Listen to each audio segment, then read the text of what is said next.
Oh boy, it's time. Which on the holy night? All right. I think it's been a week again. Let me try to recap what happened last chapter. So Alco and Alice split up. Alice went to the park, and then they fought. She summoned that giant rock ploy, and but then she lost again because they introduced Bayo, which is what what uh what Toko actually used her hair on, and like exchanged her hair for, and Alice got mogged. She almost died, but then Sojiro somehow ran um fast enough to save her, and then he brought her back to the mansion.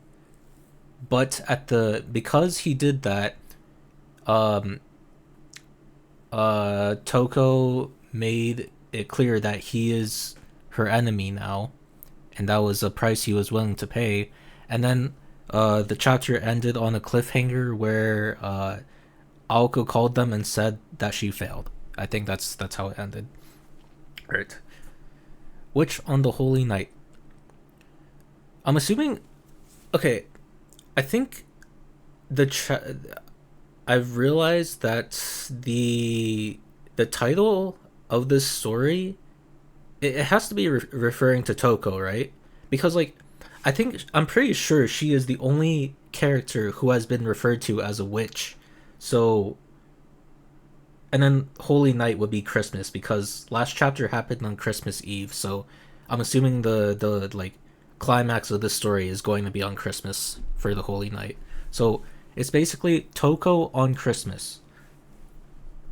Like the witch can't be. It's very misleading. You think like the witch on the Holy Night would be referring to Aoko, but I'm pretty sure it's Toko, because I'm pretty sure Aoko has only been referred to as a mage, not a witch. Very interesting that it's referring to her.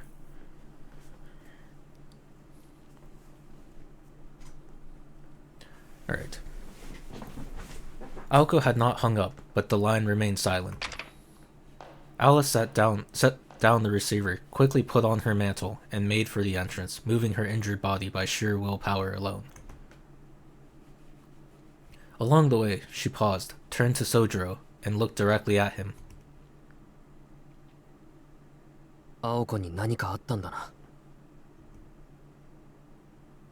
Alice hesitated for a moment. Before pushing aside her anxiety and grabbing his hand. What? しずきくん、一緒に来て。Why is she bringing him? That's dangerous. 待ってくれ。一緒にってどこに？間教会まで。青子の方はエイリ神父にお願いするしかないから。間教会って病院の横にある。This has never been mentioned before. 知っているのなら問題ないわね。説明する手間も省けたわ。Alice left the mansion and made her way down the tree-lined path. She was clearly determined, but the look in her eyes betrayed her pain. アリス、連絡をするなら電話は？ Sojiro asked Alice, whose grip on his hand was light but unyielding. 教会の人にならもう知らせた。もしかして病院のことを言っているなら、それこそ無駄よ。ハイヤーなんて言うけど、空を飛ぶわけでもないし、今は助けを呼ぶより、助けに行かないと間に合わない。Alice had thought of everything. She turned to the mansion and lightly snapped her fingers. In response, a window opened and countless starlings took flight. 1番隊は索敵。2番隊と3番隊は現場に向かって応急処置を。在庫切れになってもいいわ。まだ生きているなら、青子の心臓を止めないで。Would Toko kill her? Does she really like not care for her sister that much? Like I'm pretty sure they mentioned back like 2 chapters ago, like she didn't want revenge. She didn't like. All she wanted was like, she felt like she lost everything, and she wants to reclaim it because that was her purpose. Alice commanded the birds firmly. しずきくんは裏庭から青子の自転車を持ってきて。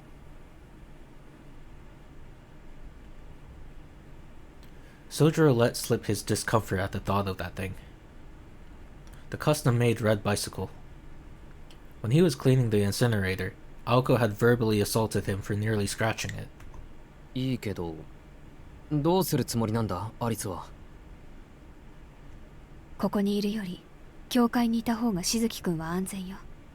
それに私も急がないといけない。しずきくん、二人乗りできる？While Sojiro had seen people riding tandem and was confident he could imitate them, he still wasn't quite certain he could trust a bicycle with his life. Oh yeah, he's probably never tried riding a bicycle, has he? Yeah. Moreover, its frame was so light he was unsure it could support both their weights. ん？二人乗りってことは、アリスが後ろに乗るのか？できないならいいわ。Damn. Alice turned away as if to snub him, then began walking. Unfortunately for Sojiro, he was now on her bad side. いや、そういう意味じゃないんだ。アリスとはイメージが合わなかったから。Ignoring his pleas, she continued briskly towards the woods. There's no way she was going to ride the bike now. Sensing her stubborn shriek, he desperately called out to her. 待った、今のはこっちが悪かった。すぐに持ってくるから、怒るのはつけにしておいてくれ。Alice stopped. As soon as he saw her stop, he hurried to the rear courtyard, grabbed the key from where it was hanging, and used it to unlock Aoko's bicycle. By the time Sojiro brought it back to the front of the mansion, Alice was continuing towards the forest. Wait, so they're gonna ride the bicycle through the snow? I don't think that's a good idea. アリスの性格、なんとなくつかめてきたな。Muttering to himself, he straddled the bike. He rested his foot on the pedal. It felt light, but sturdy. Confident the bike could support his weight and Alice's, he began pedaling. アリス！ She turned as he called out to her, before shooting him a piercing glare. 行こう。後ろの荷台に乗ってくれ。でもクッションがないから痛いと思う。辛かったら言ってくれ。 Are we ever gonna find out what's under Sojiro's collar? Like, only Alice has seen it in the chapter, that one chapter. 私は大丈夫よ。 Like, this mystery has been, like, driving me crazy the entire time. He had hit the nail on the head. Alice definitely held a grudge over the smallest things. そういうことなら問題ないよ。アリスが後ろにいてくれるのは嬉しい。それで、行き先は間境界でいいんだな。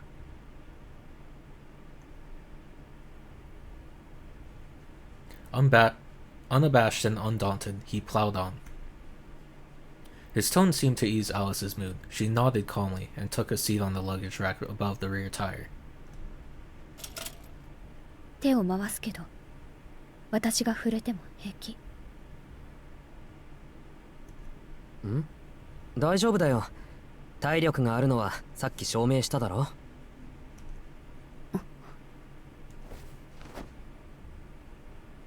You know, I'm starting to think this story is not gonna have any romance. Like, we only have like 2 chapters left? There's no way we develop a romance in 2 chapters. Alice silently wrapped her arms around Sojiro. Once she had held on tightly enough, he gripped the handlebars. よかった。He said quietly. 何が良かったの？ Sojiro turned to her, I don't know why I pronounce it, an ambiguous expression on his face, and then began pedaling vigorously. He let go of the brakes, and the bicycle hurtled down Shiro Inuzuka's steep incline. Surprised by the sudden speed, Alice gasped, and clutched Sojiro tighter. She almost protested, but stopped when she saw the serious expression on Sojiro's face. Instead, she decided to tighten her grip. Under the night sky, a young girl had put her faith in a young boy.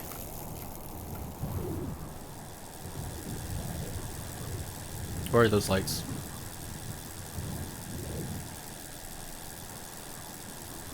Faster than a roller coaster, the bicycle hurtled towards Misaki Station. Around the station, there is no sights of cars or people. While the town slept under its snowy blanket, two people were racing like the wind. While he pedaled, the boy said, 本当によかった。二人乗りが思ったより簡単で。but he was alone in his relief.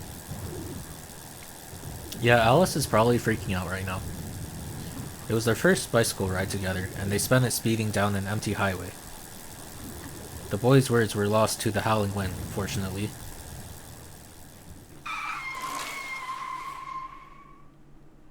In spite of the late hour, there were still lights on in the church. Originally, the only light at this time of night came from the entrance to the sleepless hospital. Oh, what is going on? Hotel. I read hospital as hotel. I don't know. The sleepless hotel. Originally, the only light at this time of night came from the entrance to the sleepless hospital, ever vigilant and ready to receive patients. However, this was a quiet town with little nightlife. The hospital saw perhaps one emergency patient per night, however, and it was not equipped to handle tonight's sole patient. It was a little before 1 o'clock in the morning. Leaving the bicycle outside, the two headed into the church. With its snow-covered roof, the church looked like it was wearing a white hat that lit up in the darkness. In the entrance stood a tall shadow. Kuonji-san. Who? I don't think we've ever seen this guy before. The man's voice was placid. Dressed in a long coat, he had been waiting for Alice. エイリ神父、青子はユイカが見ています。私が駆けつけた時には手遅れでした。Wait, how these people know that she was injured? Did we tell them? Or did they find out themselves? I don't remember.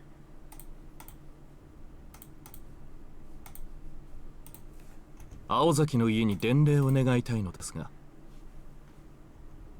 青子はそれを望ま Oh ない yeah, わ。 the birds. それに、あちらも今は城に囚われているそうです。今夜の相手は、真っ先に青子の祖父の動きを封じたようですから。You see, my long-term memory is great, but my short-term memory is not very good.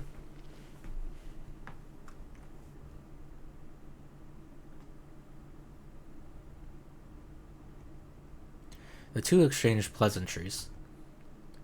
Sojiro did not move from the foot of the stairs. おや、そちらは。Though the father seemed calm, his words had an edge to them.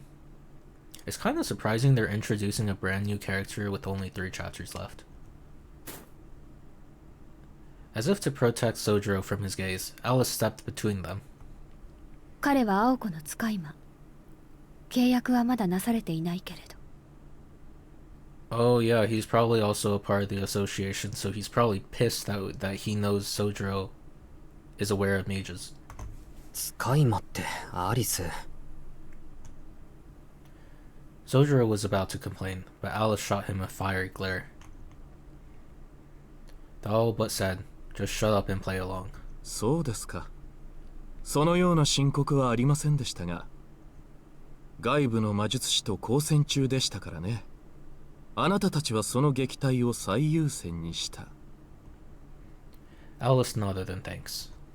では通ります。彼の同行を許可しなさい。ご自由に。私はこれより朝廷に向かいます。管理者が変わるのなら両教会への資料を用意しなければいけませんので。 I feel like the look in his eyes, it's like he's plotting something. ああ、留守中は律香に任せてありますから、必要なものがあれば彼女に。 As if passing the baton, Father Ari exited the church. Sojiro took 2 full steps back to give him a wide berth.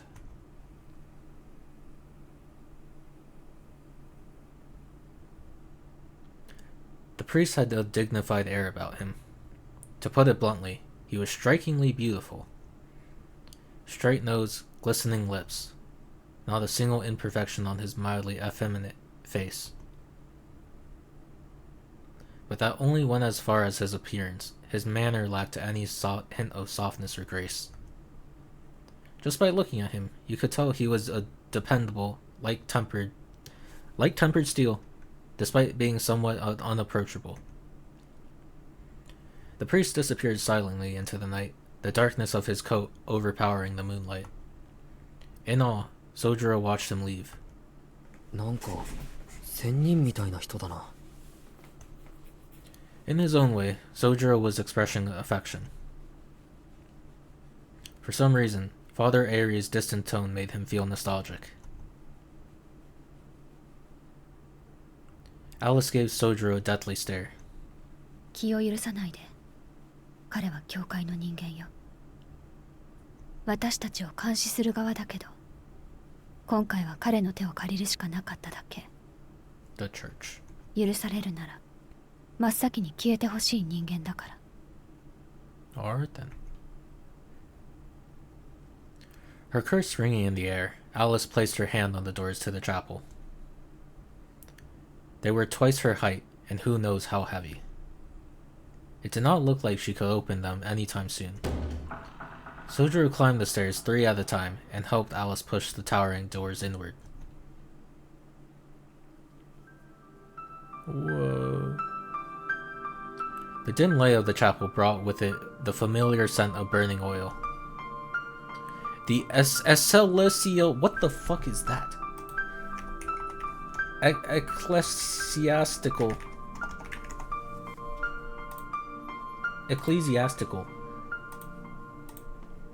What?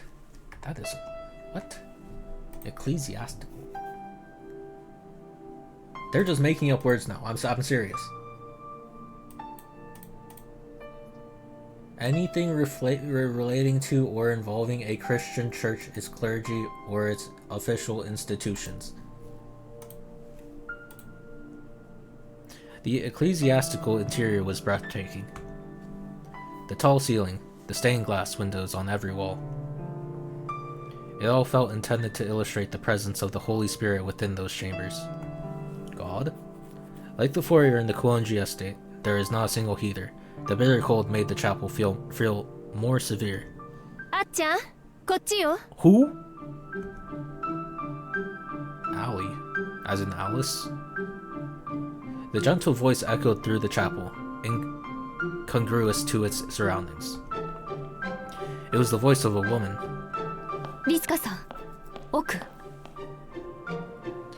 Alice made her way past the rows of pews towards the front altar. Sojiro closed the large doors and hurried after her. 早かったわね。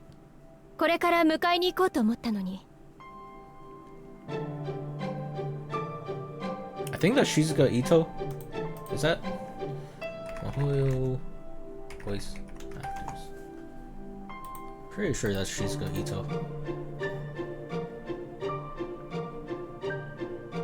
It is. I'm a genius. Holy fuck. I'm such a weeb. 使える足があったから。後ろの彼。足って。あれ？ Sojiro showed himself, surprising the woman. They stared intently at each other, wondering what the other was doing here. 知り合い？ Do they? ああ、うん。まずいことに知り合い。宗十郎さん引っ越したって話だけど、もしかしてあっちゃんのところに下宿してるの？ Have we seen her before? I don't think so. Sojiro nodded. Alice turned visibly sour at this unexpected development. I mean, she's probably like his boss or co-worker at one of his part-time jobs. どういうこと？しずきくん、律香さんとはどういう関係？関係ってそうね、お魚屋さんでしょっちゅう割引してもらったり、荷物持ちを頼んでみたり、たまにお茶飲んだりする主婦の友みたいな。意味がわかりません。律香さん結婚していないでしょ。Needless to say, Sojiro was also not a housewife's best friend, and that all that. Needless to say, Sojiro was also not a housewife's best friend, and all that suggested, but there were more urgent matters at hand. うわ、そこを突っ込むのか。あっちゃん、私にだけは一切妥協がないのはどうかと思うの。律香さんの場合、どこまで本気かわからないから。おかしなところは全部追求しておかないといけないだけよ。あら素敵、仲のいい姉妹みたいね、私たち。じゃあその信頼に応えて本当のこと言うと、彼とは町内会の顔見知りよ。スパイ行為とかそういうんじゃないし、そもそもそんな器用な人じゃないでしょ、宗十郎さんは。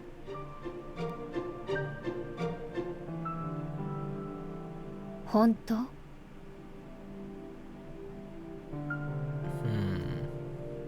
？Alice stared straight at Sojiro. To let him know she was mad at him for hiding this from her. 本当だ。魚屋でバイトしてる時に知り合った人だ。前に親切にしてもらったんで、お礼にイワシを1匹サービスしたら、それ以来ごひいきに。W business. そうそう、商店街で買い物してれば嫌でも宗十郎さんとは顔見知りになるわ。あっちゃんも怒るぐらいなら買い物に来ればいいのに。密かな商店街のアイドルです、彼。アイドルとは人気者という意味で、値切りやすいかもって意味じゃないような。His apparent popularity would have to be questioned another time. Collecting herself, Alice focused on the door in the recesses of the church. 律香さんの事情は知りませんが、彼は青子の連れです。その他に説明はいりますか？ああ、やっぱりそういうことなのね。ま、言いたいことはいろいろあるけど、今、了解したわ。他ならぬあっちゃんの頼みだし、特殊な例だけど、彼はこちらで保護しましょう。Yay. Alice nodded and began walking to the door. アリス。ダメよ、宗十郎さん。As Sojiro was about to follow Alice, Ritsuko stepped into his way. あなたは言ってはいけません。彼女たちに任せなさい。But Alice almost died last time. Like, what is she gonna do differently against Bayo?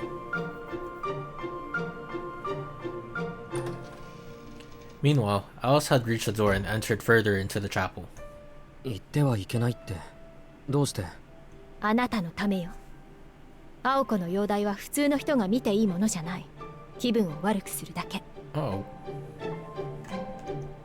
それとも嫌な思いをしてもいいくらい青子が心配なのかしら？ Yeah, that's probably the case.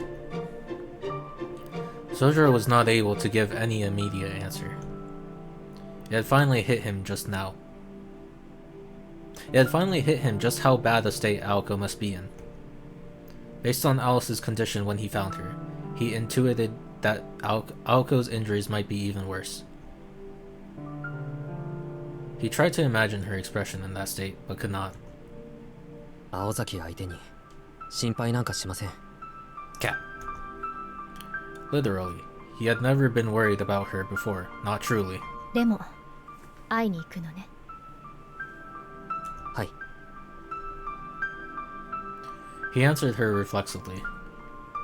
Ritsuko sighed at the boy's naivety, but nonetheless stepped aside. どうぞ行ってらっしゃい。アリスさんが使ったドアから入って4番目の部屋よ。今一番取り込んでる頃だから、ゆいちゃんの邪魔だけはしないように。Sojiro thanked her and went on after Alice, leaving Ritsuka Sufse, the self-proclaimed everybody's friendly neighbor, alone. さて、ゆいかあたりなら止めるんでしょうけど、私は宗十郎さんの味方だし、傷つく男の子とか大好物だし。Broken boy? What does she mean by that? Is she gonna fix him? 少々スパルタと自覚しておりますが、これも親切な姉心と思って、宗十郎さんには後悔していただきましょう。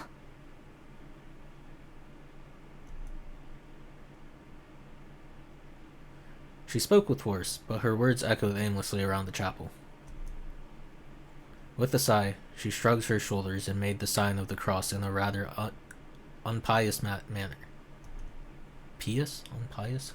Unpious. Unpious.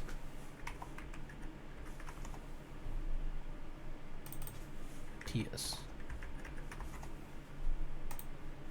God damn it, I had it right.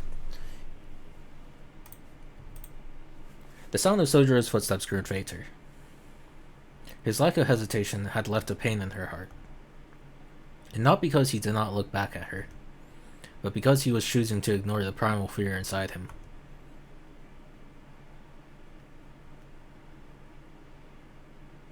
An elderly man once said, "An animal's death and a human's are two different things. You may think they are the same, but they differ to their core. Our heads have known the difference since the dawn of man. An animal's corpse, be it a pig's or a deer's, is different. If the swing of an axe or a machete is violent, then so must a human corpse be. Therefore, before you see one with your own eyes, you should at least understand it with your ears. Listen closely, Sojiro. When a person dies, blood flows like a crimson river. It's too much to bear. Perhaps because he was not used to the stone path beneath his feet, Sojiro's mind wandered back to the words he heard as a child. Oh jeez.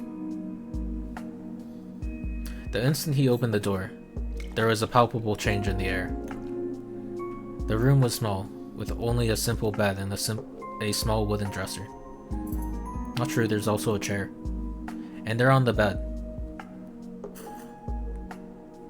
Why is her name blanked out?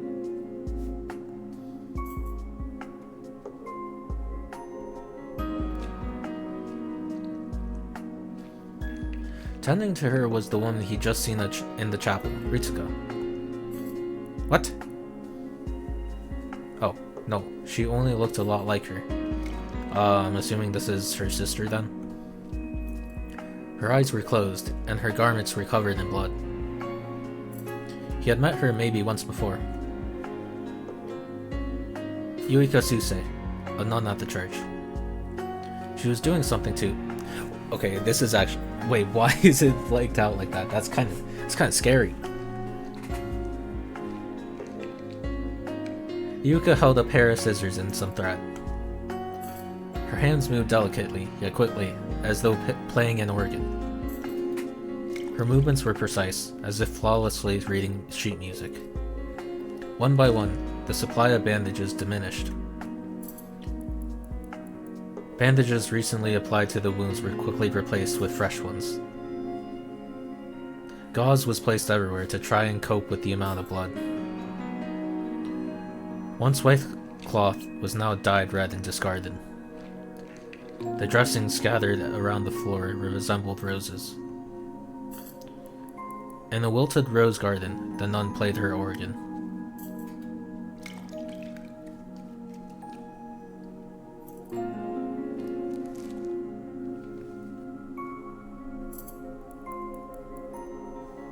What was the organ that referred to, described as? What was described as an organ? Oh, her hands. The scissors and her hands. handsome threat. The scene looked unlike anything. The scene looked unlike any reality Sojiro knew. It was clear why the air had changed.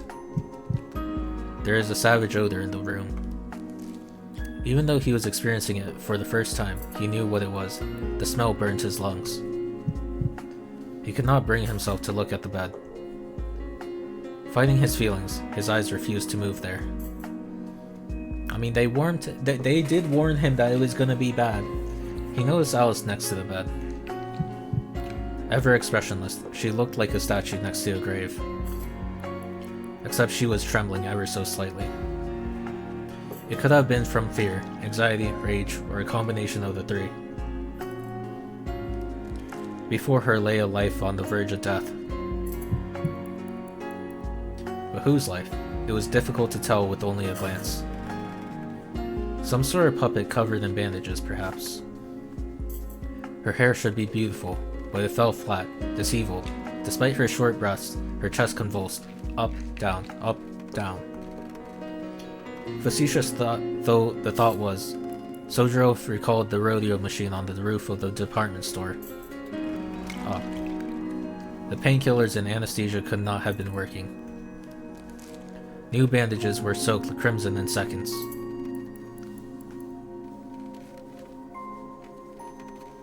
Her fingernails bit into the sheets. Her face twisted in agony.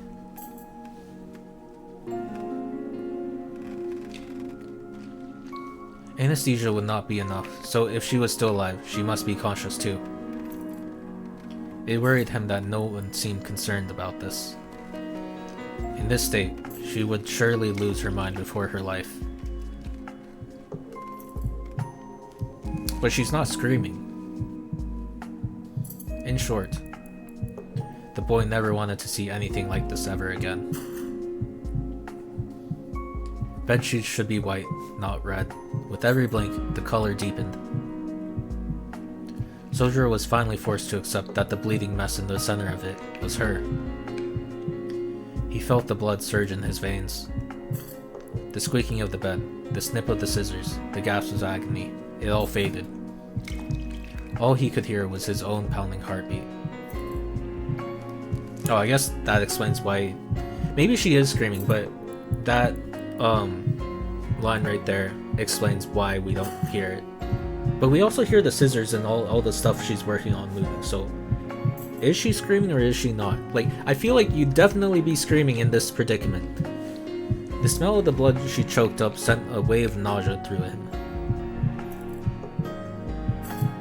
His knees abandoned him.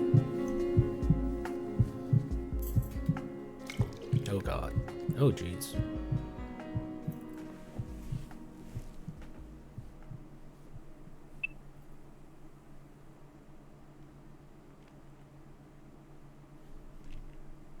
Oh, this is a lot worse than Alice. His brain had to shut his consciousness off to protect itself. Did he faint? The mind could only take so much reality. He would give anything to never see something like this again.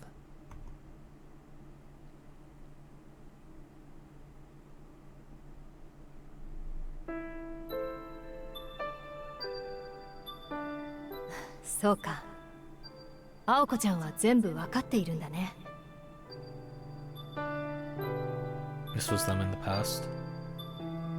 自分だけのことじゃなくて。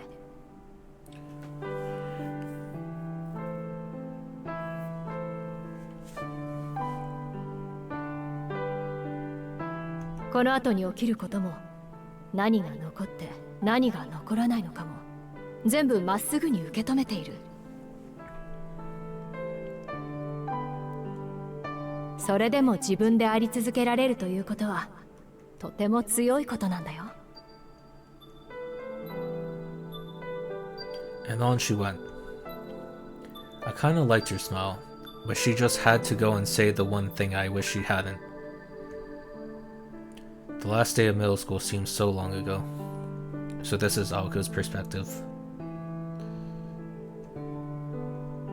As the ephemeral cherry blossom petals danced around, my little dream was crushed. I never really considered myself strong. At least until I began remembering those words from time to time. 青崎は分かってると思ってた。いや、きっと分かってるんだな。だから、そこが強いんだろうね。And lately, an idiot who said things like that had appeared in my life. I knew I always judged people more harshly than those around me, but to have someone I'd only known for a few days point that out was like a stab in the chest.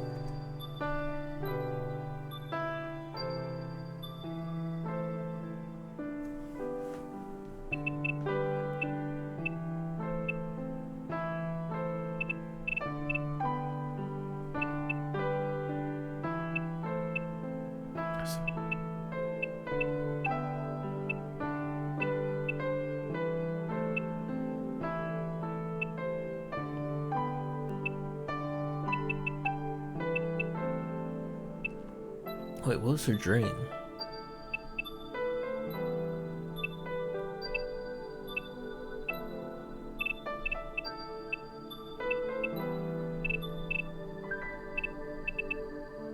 Wait, what kind of dream are we talking about? Like aspirations or an actual dream? Wait, I'm confused.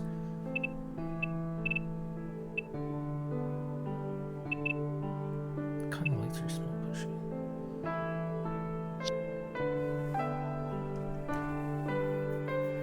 Not only that, the words sounded so similar. They made me so angry I couldn't see straight.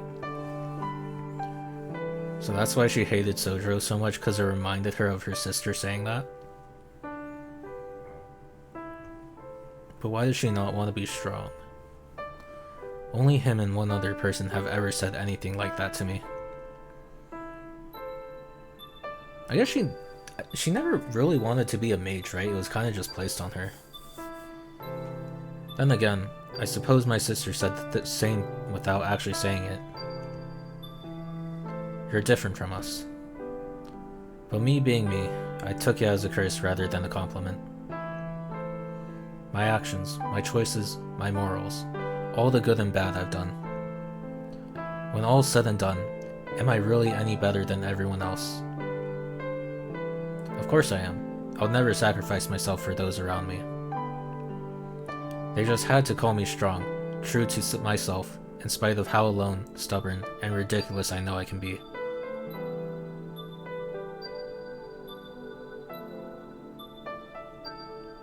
When I was younger, it only confused me. I mean, I don't know any other way. I am who I am.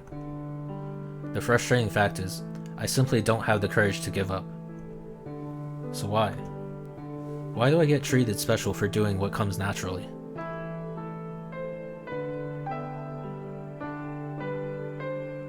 The sunlight stirred her. Maybe it was the pain from having her whole body held together by arcane threads. But Aoko felt like she had a silly dream.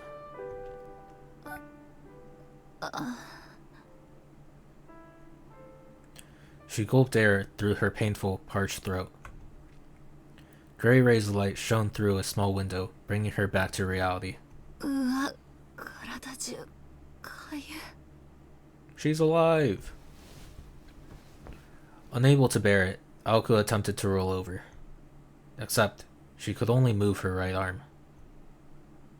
She tried lifting her arm, but couldn't feel anything past her elbow.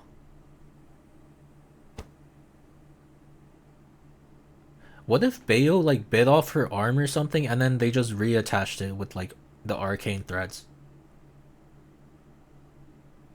Once she stopped concentrating on her bandaged arm, it fell to the bed like a stone.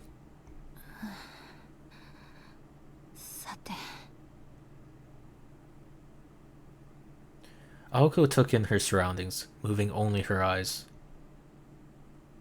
Evidently, she had been asleep in this bed. Unable to feel certain parts of her body, she felt like a robot. The room was tiny and undecorated. It was like an apartment without a tenant. Judging by the good repair, she guessed that she was in Ida Church. Outside, it seemed closer to noon than morning. Clouds filled the sky as usual, dulling the sun rays. Idly, She thought that it could be enough to melt the snow outside. And then finally, she noticed the figure of a girl. Next to her bed, Alice Kuonji was sitting in a chair, unmoving. Ohayo, Alice. She does not look good. Her eyes are looking kinda dead inside. She called out to her, all too casually. It was more difficult to talk than she thought. Alice was her typical stoic self, although Aoko did notice a glimpse of concern in her eyes. 寝てないんでしょ。肌が荒れてる。Someone needs to give her some water. She's looking a bit parched there. 努力はしたわ。けど、瞳子さんに飲まされたものが解毒されるまで眠れそうにないの。Wait, why can't she sleep because of that? Wait, what will happen if she sleeps? What will sleeping make her magic circuits do? 半端な痛みはこういう時に生ぬるいわね。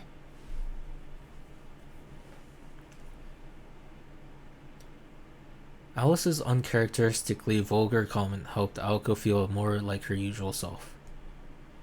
She felt reassured having a comrade in arms by her side instead of a concerned neighbor. そう、アリスもやられたの。What are they gonna do now?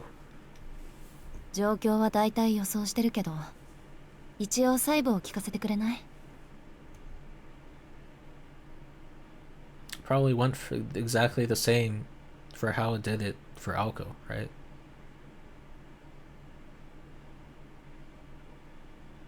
Aoko remained horizontal as she spoke with a cool tone. Despite Aoko's condition, Alice granted her request. After all, they had known each other for 2 years. Alice knew exactly the kind of anesthesia Aoko Aozaki needed right now.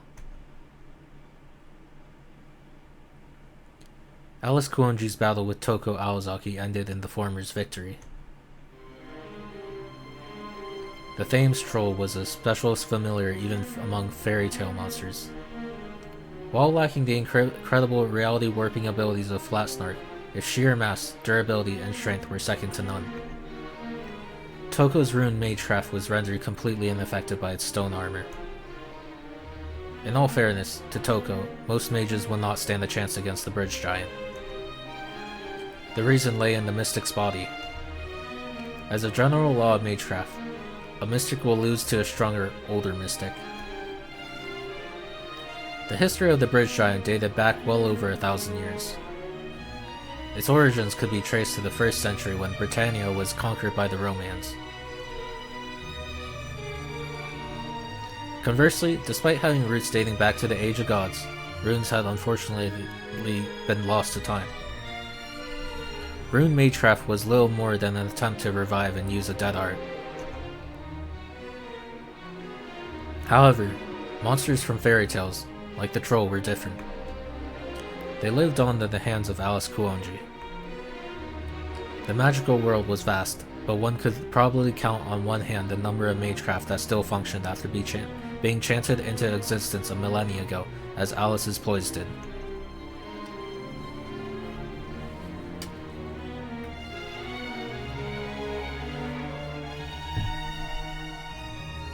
In contrast, Toko the rune user was only about 2 decades old. Carving a rune took only a moment. There's no way a quick spell could defeat the personification of London Bridge in Alice's homeland. That being said, a beast had appeared that surpassed even those from fairy tales. Are werewolves that OP? Like, really? Beowulf, the golden beast. It seemed absurd to compare a small and relatively powerless wolf to a towering stone giant. The Thames Troll's attacks were earthquaking. A direct hit from its 50-ton strikes would smash anything to paste, while a glancing blow would still create a mincemeat. And yet, the beast had attacked head-on and torn right through it. The wolf's fur bristled, and the creature metamorphosed. Like liquid. It was a breathtaking display.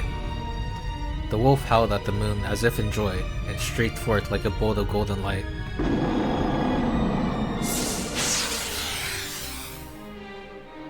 In an instant, the duel was decided.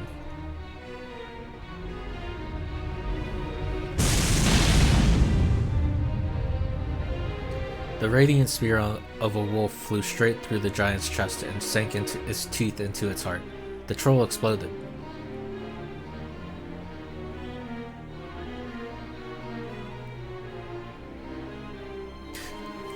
Okay, so that's, I'm assuming, another ploy destroyed. Alice is gonna become useless. Perfect. Chunks of stony muscle rained down. Luminous fur scattered in the wind.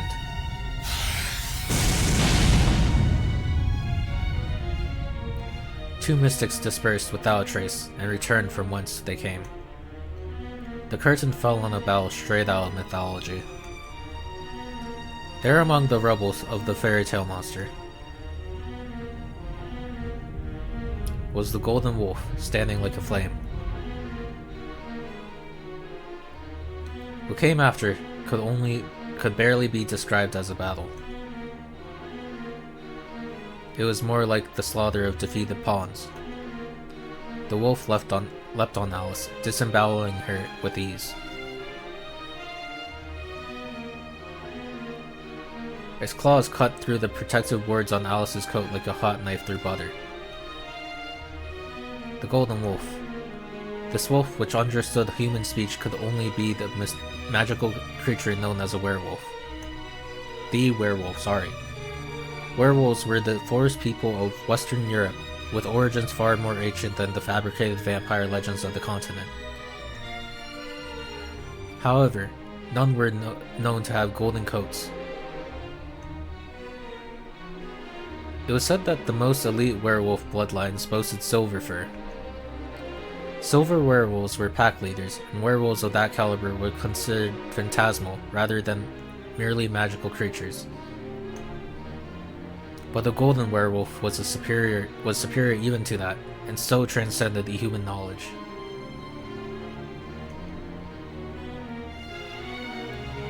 Alice Koenji's ploys were among the ultimate mystics to have been created by humankind.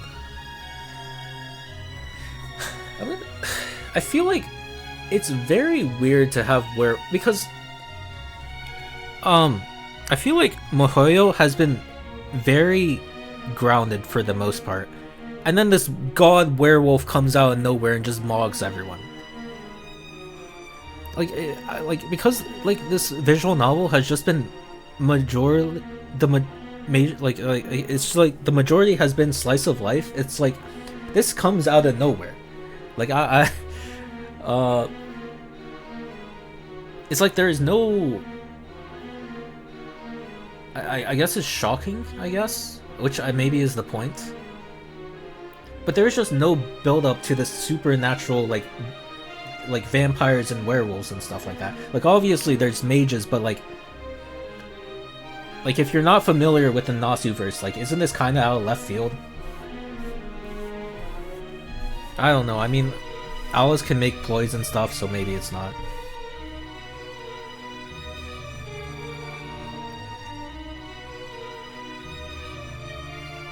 Welcome to Type Moon. Yeah, like if you're not familiar with the Nasuverse and Type Moon, like isn't like I said, it's just very out of nowhere. Therefore, the Golden Wolf could only have been a mystic born of the planet. When the celestial body has been active for millions, even billions of years, occasionally a miraculous droplet of creation spills over into our current world. Like, what the fuck am I reading now? Is this even the same story? This mystic had to be over 3,000 years old. A human mage. No, any mage living in the current magical paradigm would be helpless against the Golden Wolf. Not even in theory would they stand a chance of defeating it.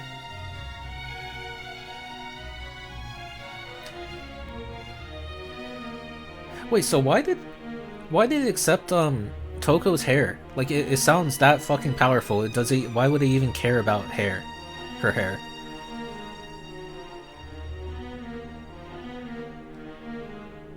How did Toko even like tame him?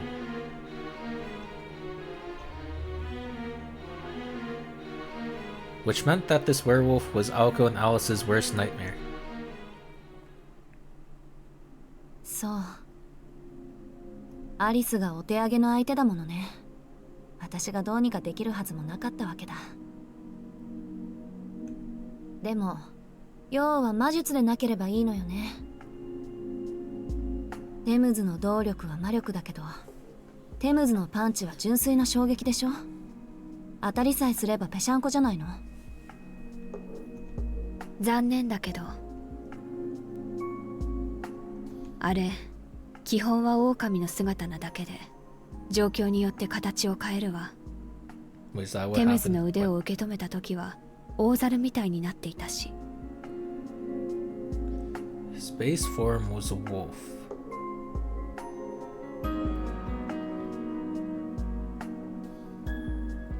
Okay, so this seems like a completely different werewolf than what is usually in fiction. Like, you know, one that can just... like a human that turns into a wolf at a full moon. This is a completely different werewolf.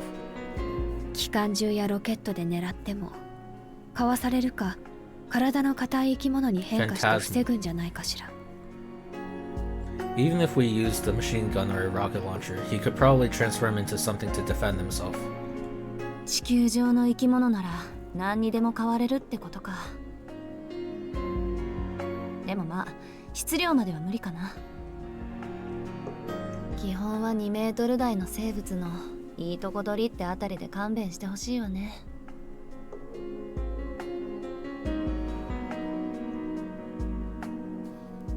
ねえ、すごく関係ないけど、深海の生き物に変わられたらちょっと怖いと思わない？ Why would that be awful? Aoko narrowed her eyes as she bemoaned this creature's existence. The conversation appeared to have revived her fighting spirit. Once again, her eyes were focused and her thoughts clear. Aoko was back to her usual self. で、その後はアリスうまく逃げられたの？いいえ、私もあの狼にやられたわ。 Alice explained how the wolf had pinned her to the ground. Incidentally, she kept the part about Sojiro rather short. Alice herself was not entirely sure why she felt it necessary to leave most of that information out. Why would she leave that out?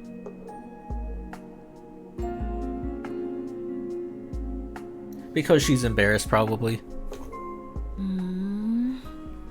アリスが相手をした後、休む間もなく私のところに来たわけか。初めから昨日で決着をつけるつもりだったんだ、兄貴。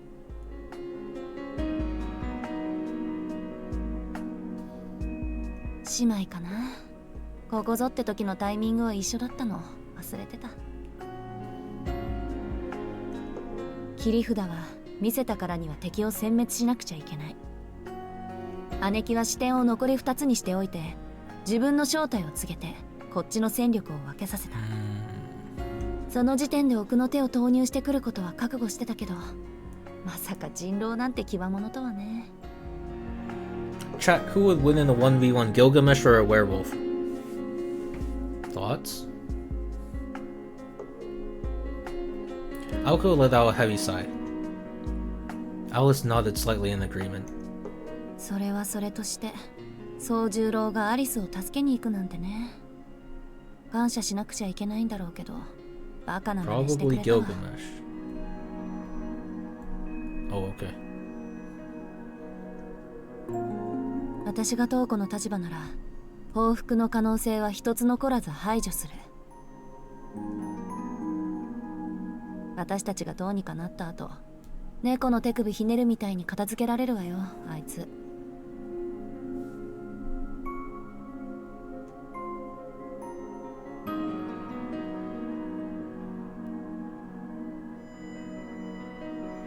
Wiping him out should have been a piece of cake. しずきくんならこちらで保護してもらってるけど。 Alko's eyes widened. うわ、どういう風の吹き回し？アリスがあいつの世話を焼くなんて。だって放っておいたら青子が怒ると思って。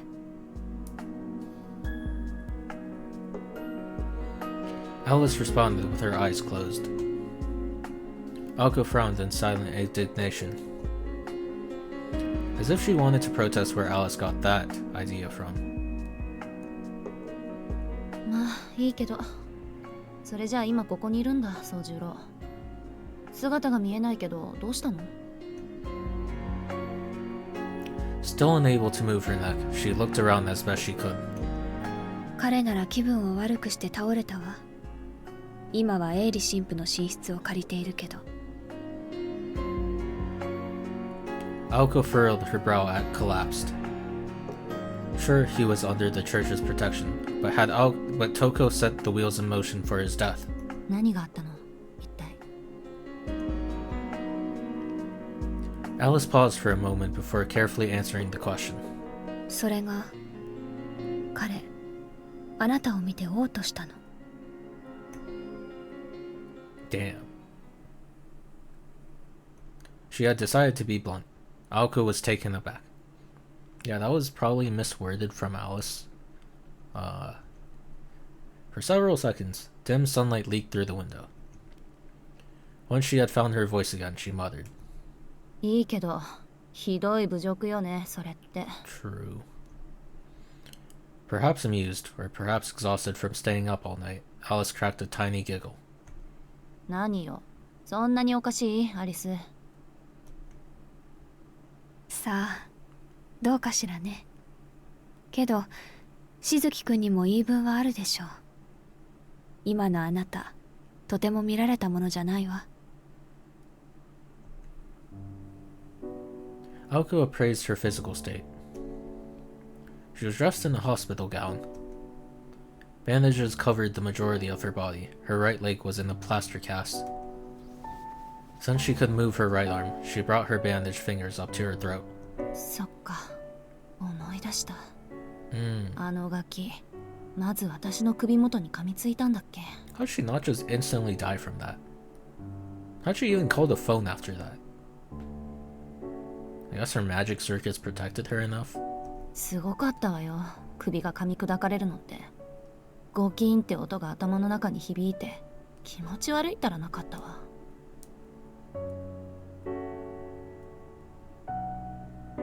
ち、あそこから好き勝手やられたもんだから、つい忘れてた。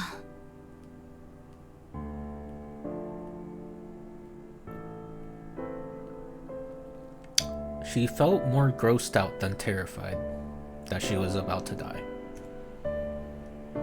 Aoko sounded upbeat, but the look in her eyes was anything but. She had been torn to pieces, but her life had been mercifully spared. At least she hadn't been dismembered. She had been bitten, beaten, and her bones broken. Magic crests containing the Aozaki's secret arts decorated her body. Even if her spine was broken, as long as her body was alive, the crest would piece it back together. Despite the crest easing the pain a little, she still hurt enough to want to kill that wolf 100 times over. 視点は全部壊された。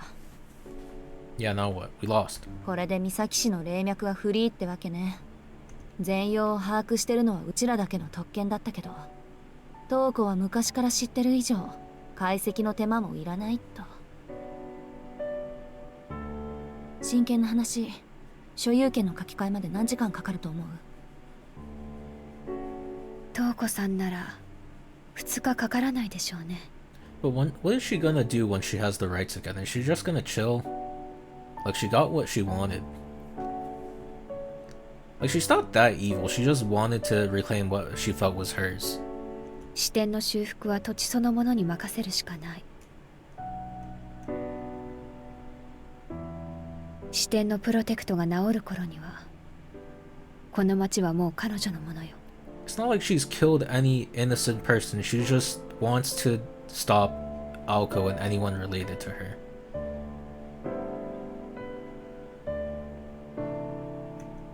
明日の夜明けとともに破産する我が身とはね。 Wait, that's good for her. She doesn't even want to be a mage. それでアリスの方はどうなの？まだいける？思考魔術だけなら少しは。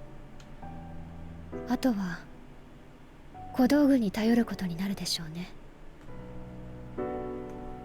ああ、お話にならないか。 Aoko went silent again, staring straight at the ceiling. Alice knew all too well what that look meant. それでもやるんでしょ、青子は。まあね、私諦めるのってできないから。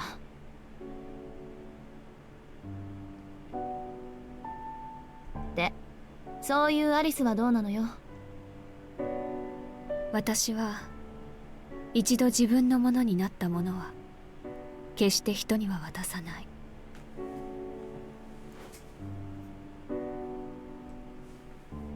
Aoko muttered in agreement to Alice's terse response. Alice's intense attachment to her possessions was enough to make even Aoko shiver. When something is mine, it stays mine. To take it a step further, betrayal was an unforgivable sin. This personal motto was further proof of her uncompromising nature. オッケー、決まりね。 Oh, okay. So they're just very stubborn. じゃあ、悪いけどもう少し休ませて。今晩までには何とか動けるようにするから。 If the nun who stitched her back together had heard that, she would have fainted. Aoko could barely even eat in her current condition. Even so, Alice nodded and stood up. As Aoko's partner, she knew that once her mind was made up, she had to trust her. Silently, the girl in black began to take her leave.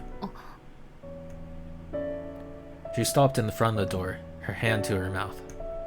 アリス？ Aoko was curious, suspecting that Alice had something silly to say again. Quite the contrary. Instead of blushing, Alice furrowed her brow, like she was thinking over a difficult riddle. アリス？ Aoko called out, but Alice remained with her back to her roommate. なんで間に合ったのかしら。 That's what I've been asking. How, like, it was like, what, 10 miles in 10 minutes? A mile a minute? She spoke as if the words had accidentally burst out from her. Why do I feel like Sojiro is actually secretly like broken OP? He probably has some sort of power under that collar thing, under his bandages on his neck. How did he make it to me in time? Surely it wasn't just like because he was a physical beast. Alice's question was about something Aoko could not have possibly guessed. あの時もそう。 It happened before too. When? In Kittyland? 私たち始発で帰ってきた。 Even though we took the first train back. Wait, what? When was that? Even though we took the first train back. When was that? She carried on mumbling at the door. Unable to find an answer, Alice gloomily put her hand on the doorknob. 言いたくないなら別にいいけど。何がどうしたっていうのよ、アリス。 Alice did not respond. She opened the door to leave the room and left a few words hanging in the air. どうでもいいことだけど、ゆいかさんにはしずきくんは見えなかったそうよ、青子。 You said she couldn't? What does that mean?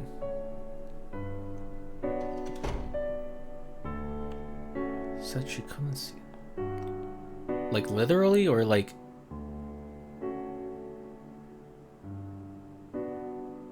Yuika said she couldn't see. The door closed with a thought. そりゃまた珍しい。Alko mumbled to herself from her bed, seemingly slightly happier. Blind since birth, Yuika. Oh, she's blind. Oh, fuck. Oh. Blind since birth, Yuika Susei saw the world through her other senses. Wait. So she can't see Sojiro even with her other senses? Is that what Alice meant? She was especially sensitive to her enemies, or those who bore ill will, and typically viewed almost everyone as a threat. Oh, but Sojiro is no threat at all. He's that innocent. Presumably because that was the easiest thing to pick up on. So when she said she couldn't see Sojiro, that meant he was completely harmless.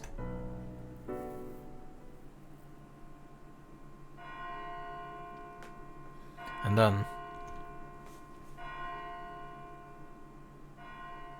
that harmless individual decided to pay the small sick room a visit. Sojiro looked like a stiff breeze could knock him over. It made Aoko wonder who the real patient was. 何しに来たのあんた。Though Aoko could barely move, she was still able to give him the cold shoulder. Yeah, she's still mad about that comment, I bet. His expression gaunt, Sojiro grunted something or other before beginning to speak more coherently. アリスが客まで眠ったから礼拝堂にいたんだけど、人が集まりだしたんで、こっちに逃げてきた。あ、礼拝の時間か。クリスマスだってのによくやるわ。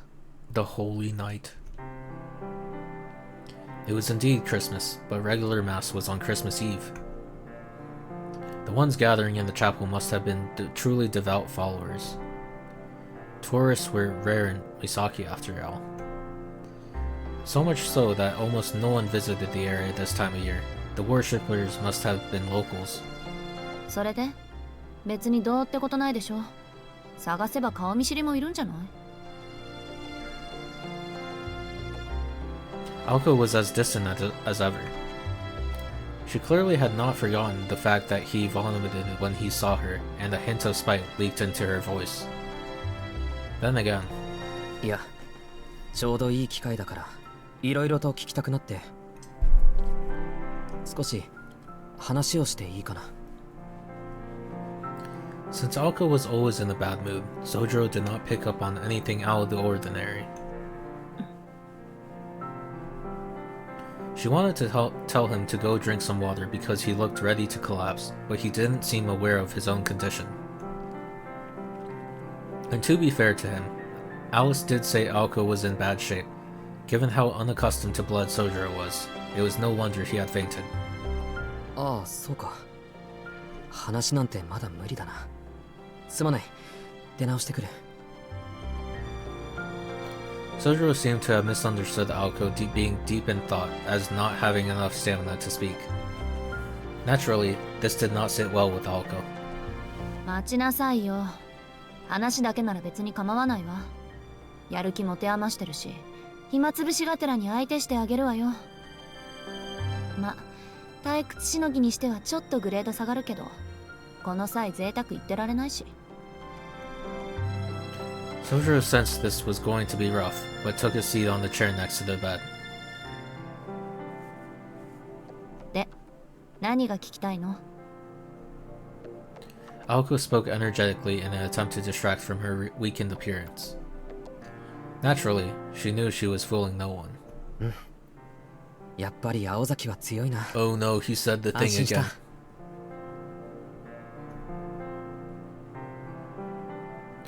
Sojiro said, nodding in admiration. Aoko shot him an unimpressed look in response to that unwanted praise. あんたってほんと間が悪いわ。いいわよ、別に。私の夢の話だから、そっちが気に病むことは。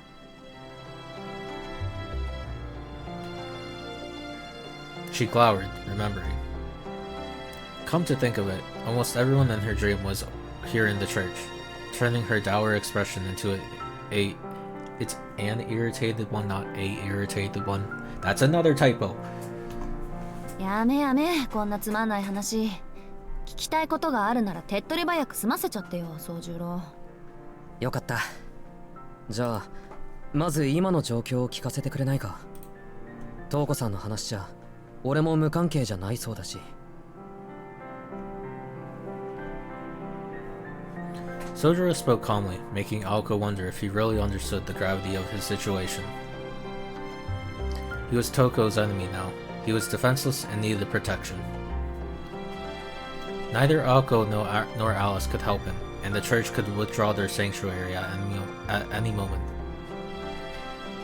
He had picked a side, and that had turned him from an innocent bystander into target. The answer he sought was as simple as that. He knew the facts. He was not a mage and was therefore powerless. まあ、それでもアリスは助けられたわけだし。Aoko did owe him for that. To say thanks, she decided to at least give him the whole story up until now. よし、今までの経緯も含めて軽く説明してみましょうか。私も何か得るものがあるかもしれないし。Aoko composed herself before beginning her explanation. The battle began at the end of November. A lot had happened since then, including meeting Sojiro. 事の起こりは1ヶ月前。三崎市に貼られた結界の端っこが何者かに消されたのが発端だった。私が跡継ぎになってから5度目の三崎市を狙う敵の登場ってわけ。今回の敵は私たちとは直接戦わず、まず土地を奪うところから始めたわ。今までのやつは私たちを半人前と舐めていたから、大抵は真正面から仕掛けてきて、勝手にアリスの猟犬の餌食になったんだけど、まあそれはどうでもいいとして。町の結界には2種類あって、侵入者を見つけるものと土地の力を有効利用するものがあるの。敵が壊したのは土地の結界の方で、これが全部壊されると私やアリスは土地の所有権を失ってしまう。土地のないはぐれ魔術師と同じになっちゃうのよ。もちろんそうならないように侵入者をあぶり出すための結界があるんだけど、こっちには何の反応もなかった。ま、当然よね。Because it was Toko. 今回の敵は私の姉貴青崎東子その人だったんだから。青崎の結界は同族である姉貴を敵とみなさなかった。あるいは姉貴は結界の抜け道、構造の資格をついたのかもしれない。もともとうちの後継者はあの人だし、それぐらいの知識はあったでしょう。そうして姉貴は私たちに見つかることなく好き勝手に結界の支点を壊し始めた。時間をかけてゆっくり壊していったのは、外からやってきた部外者を演じていたからでしょうね。さすがに連続して壊されればこっちも身内の犯行だと疑うし、うち親戚である浅木家とは仲悪いままだしさ。 Who the heck is the Asagi family? 姉貴の芝居に騙された私たちが間抜けなんだけど、セオリーとして結界崩しは長丁場になるものなの。管理地の結界は強固に作られているからね。普通は半年単位での攻防になる。攻める側はまず結界を形取る視点が何個あるか、それがどの5大要素でくくられているか、退去の正しい順序はどれか、それらを地道に解き明かしていく。もちろん管理地の魔術師たちの目を盗みながら。対して守る側は侵入者がいることに気づくから、悪さをされる前に敵の拠点を見つけ出して、こんな感じで結界崩しは長期戦、あるいは前哨戦になるものなの。大抵は攻める側が視点を壊すぞとアピールして、土地の持ち主を翻弄疲弊させてから魔術師同士の直接対決で決着がつくわ。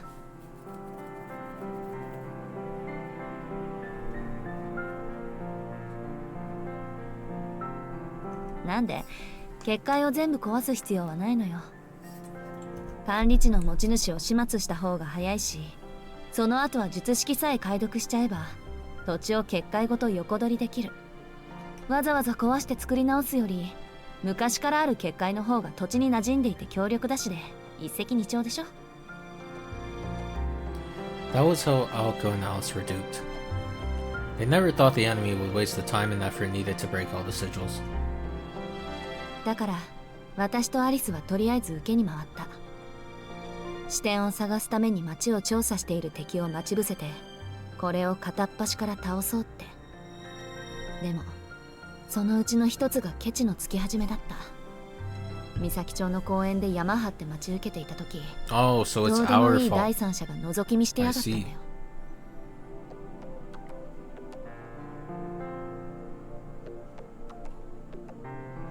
Indeed. It was the ultimate taboo in the world of magecraft. The existence of mages must never be revealed to outsiders. その後のことはわかるでしょ。私は敵との小競り合いをアリスに任せて、それより重要な目撃者狩りに専念せざるを得なくなった。言っとくけど、これはあんたのことだからね。そこで我関せずみたいな顔しないこと。 No sooner had Aoko said that, Sojiro gave her that exact look. Clearly, he had been listening, but not necessarily understanding. ま、いいけどね。宗十郎がそんなだから秘密は漏れなかったんだし。で、あんたっていう目撃者を消そうとした私の単独行動は、敵にしても都合のいいものだった。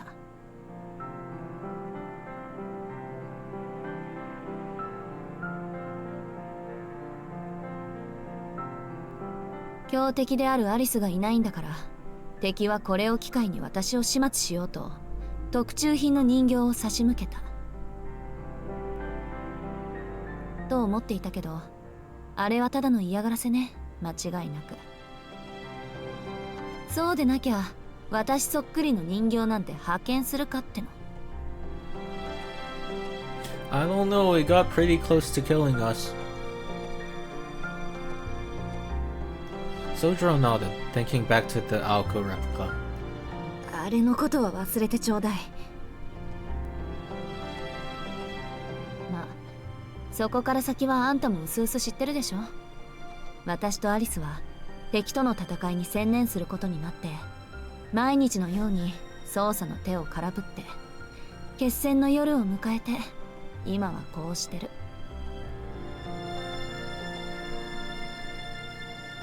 大体の経緯はこんなところよ。 I'm kind of surprised they never found her, because, like, Misaki's a small town, right? Like, even Sojiro randomly spotted Toko one night. So, like, if they're going out every night and they don't see her, isn't that kind of crazy? I don't know. She stared down at her body, as if recalling what had happened would help her accept her current state. Under the sheet, magical energy steadily flowed through her partially bandaged body. 青崎、これまでの君たちの話は分かった。けど、肝心の今の状況はどうなっているんだ？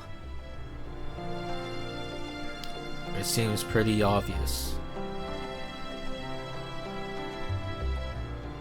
Wait, I don't remember. Wait. Actually, does he know about Bayo yet? I don't think Alice told him about Bayo.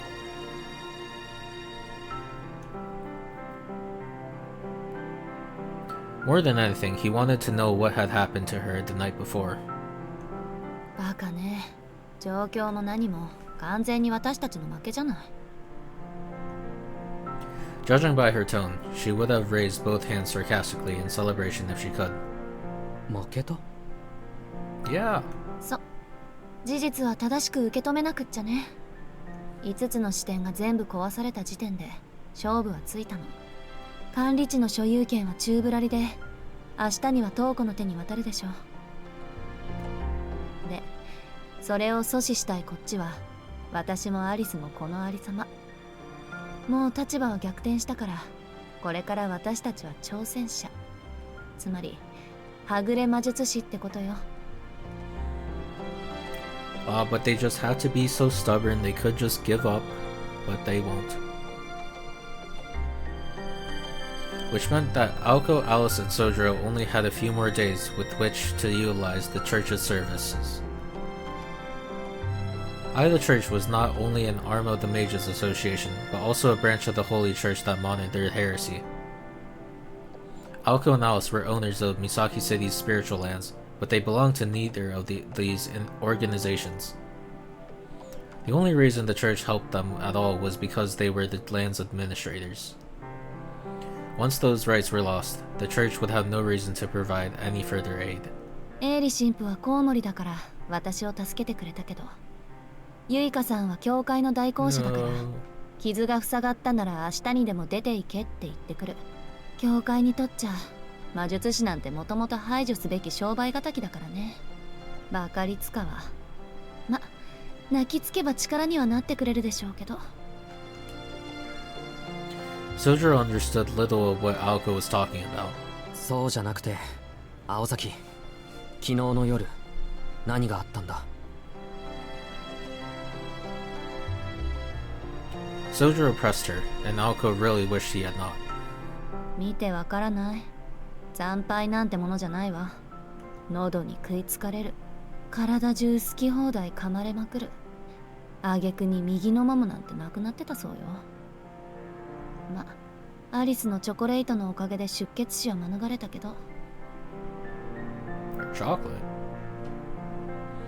She knocked on the cast around her leg. Aoko spoke casually, but was trying to hide how much she wanted revenge for being humiliated. In contrast, Sojiro felt empty. The little color he had in his face began to fade. Was he repulsed by the terrible situation, or were his instincts telling him to flee? Regardless, he appeared very human. なんでそこで固まる？あ、そっか。私を見て吐き出しちゃうぐらいナイーブなんだっけ、宗十郎ってば。大丈夫よ、今はくっついてるから。ゆいかさんは治療専門だし、私だってただやられてたわけじゃないし。復元は青崎の得意分野だから、あれ。She gave him a reassuring look, but his expression was unchanged. Aoko had expected him to worry, but this level of concern made it hard for even her to berate him. Feeling embarrassed, she started talking again. けど姉切ったらどうやってあんな That's what I asked! 金の狼なんて伝説の中にしかいないと思う。 Yeah, how'd she even find him? Like, she went to Europe, but how did she specifically know where Bayo was? 神代の神秘であるあいつには千年クラスの魔術じゃないと太刀打ちできない。かといって。 And yeah, her hair was very valuable, but it's still probably nothing for a golden werewolf. So why did he accept it? You need.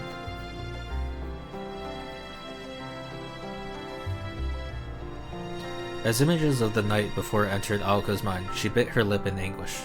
金の狼? Yeah, he didn't know about Bayo. Conversely, the bizarre phrase snapped Sojiro out of his state of shock.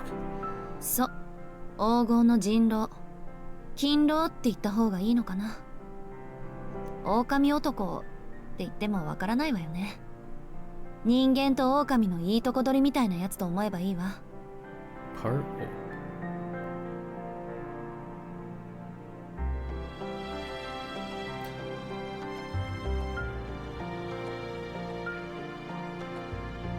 Wait, she's describing the common werewolf, but earlier the way Bayo was described, it was not even close to a common werewolf.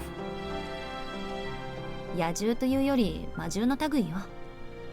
普通の人狼なら対抗手段はあるんだけど、トウコが連れてるのは黄金の毛並みをした怪物でさ。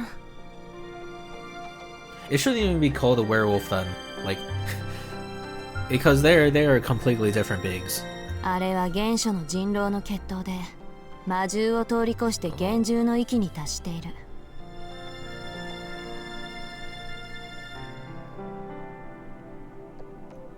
聖域の相手にはそいつらを上回る神秘、積み重ねた時間とか魔術の奥義じゃないと無効化されるのよ。魔術は万能だけど、この年月の差だけは覆せない。ま、人間の魔術師にとっては天敵みたいな自然災害ね。Her words indicated more admiration than hatred.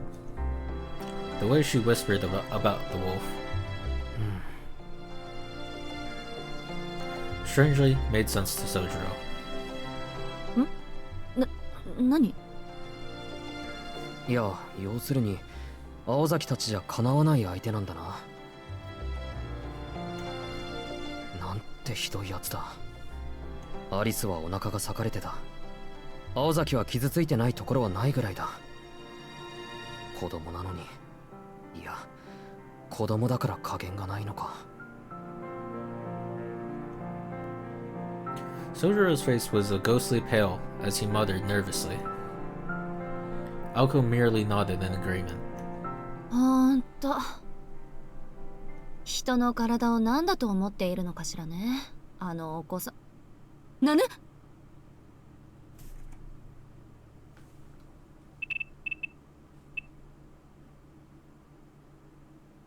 ？Wait, he knows Did he meet Bayo while he lived in the mountains?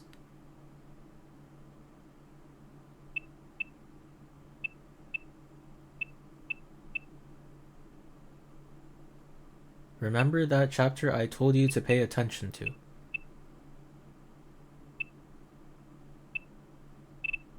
Yeah, I pay attention to it.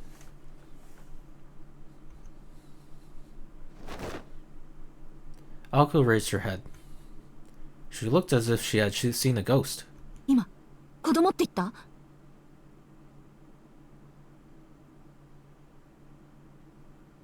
Is Sojiro a werewolf?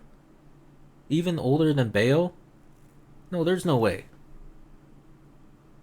Yeah, that would not make sense. What? That would not make sense at all. Never mind. Forget I said that. あんた、なんでそんなことまで知ってるの？やっぱりそうなのか。金色の髪なんて2人もいないと思ったんだ。そいつなら一度見かけ The たことがあ one る。 that I was talking about when they were at the school and Kinomi saw the thing, right? I knew it had to have a purpose. Holy. You don't write something in unless it had a purpose. Holy. But how do you know it was Bayo? Because it was in his human form, right? How do you so quickly associate that the boy in that old abandoned school with Bayo? It has to have been him.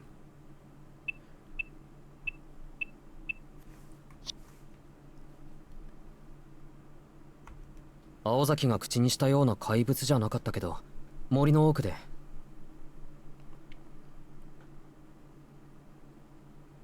木の実が2人がかりでとっちめようなんて怖いこと言い出してさ、金一個ないから止めたんだよ。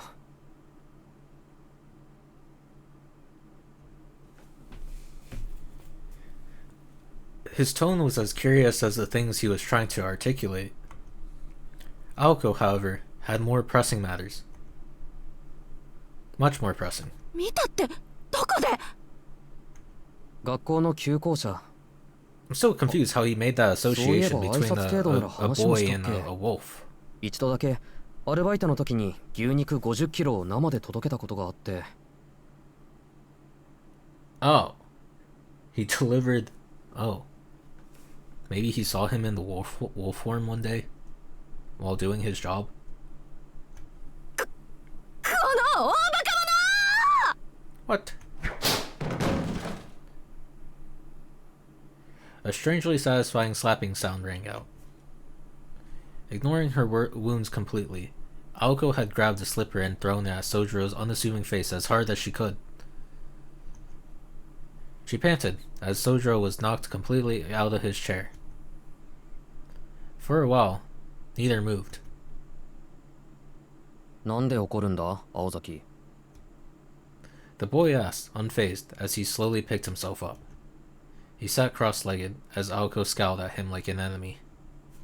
当たり前じゃない。What? なんでそんな怪しいこと黙ってんのよ、あんたは。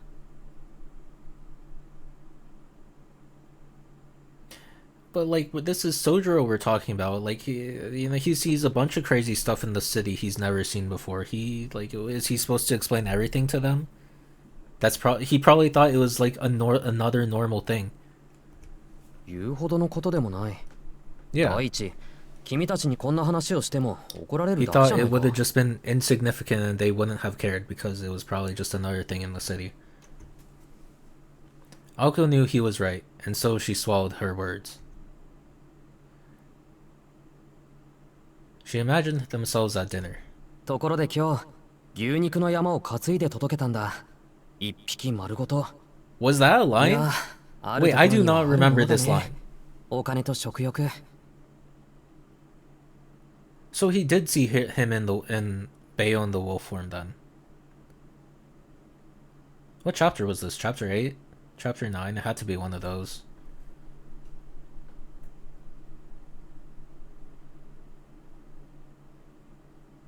Was this in the scene? I actually do not remember him mentioning this. Oh, she just imagined. Okay, it didn't happen. Yeah. She imagined themselves at dinner. If he had actually said it, Aoko and Alice's response would have been less than cordial. それはそうだけど、本当に金髪の子供が旧校舎にいたの？それが青崎の言う人狼かどうか自信はないけど。But okay, so did he see Bayo in his wolf form or not? 少なくとも町中の料理店が入れ替わりでおかしな注文を届けてるのは事実だ。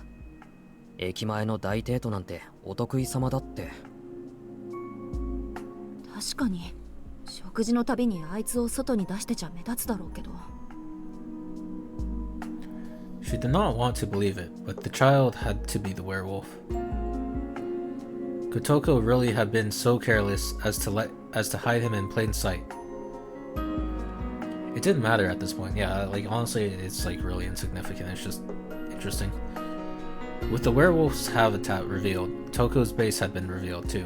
Well, I guess that's pretty significant. To take over the bounded field, she needed an inconspicuous place to store materials. Misaki High School's old school building was the perfect place. つまり、すべての鍵はあんたが隠し持ってたってわけね。Oops. 隠していたんじゃない。だいたい青崎が裏山の掃除に参加していたら、その時に分かったんじゃないか。飛び丸一人に任せず、青崎も掃除に出ればよかったんだ。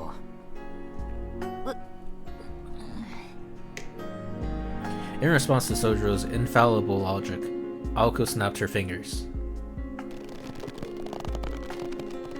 Oh, the choker. But he's right. Instead of another slipper missile, she let the faithful white collar express how she felt. And with the tightening of the collar, Sojiro realized something. Aoko had changed. From the bed, she looked down on him with a commanding glare. Though weak from her injuries, she was as sharp as ever. He would be forgiven for forgetting she was ever a patient. She was raring to fight. It went without saying who her rage was directed at. Sojiro or Toko? 青崎。Aoko responded in a vulnerable tone. Perhaps she had been taken by surprise. Now she had an objective. She had been lost in her own little world. ありがとう、宗十郎。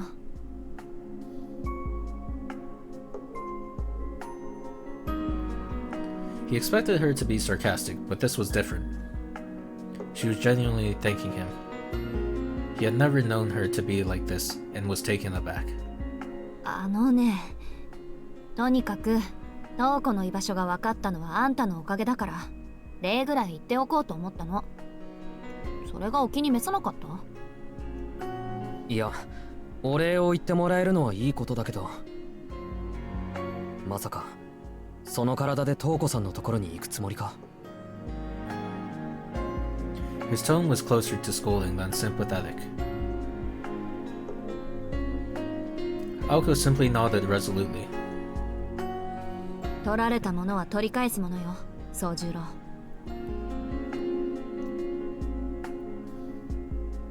それもすぐに相手のものになってしまう前にね。ぐずぐずしている暇はないわ。But what's her plan to beat them?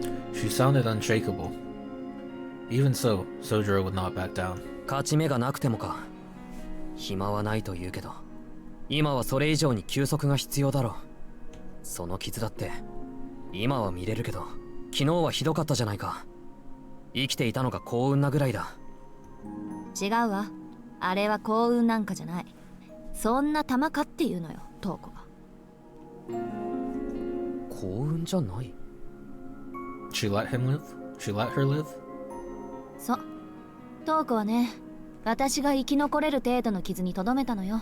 Or maybe 今回は見逃して she やるから、 actually deep down もう cares 一度 about や her ってこいって sister. 意味でね。だから私は生きてるんだし、瞳子は私が行くのを待ってる。お互いがお互いの舞台の幕を下ろすために。そうでなければここまで待った意味がな No, いで she's しょ。 probably hoping she just gives up and leaves town or something.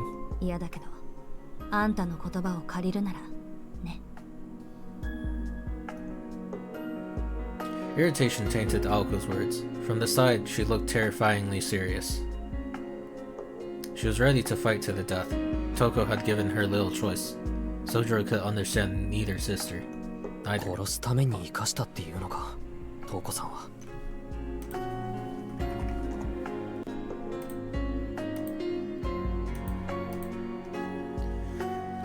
青崎はそれが分かっているのに行こうとしている。そうよ、勝負はついたけど、まだ私たちの話は終わっていないもの。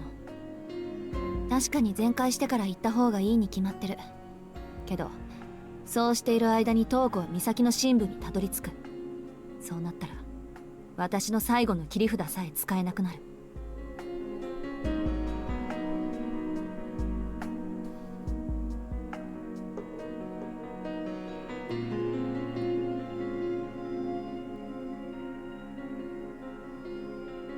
自分にできることを自分からなくしてしまうのは。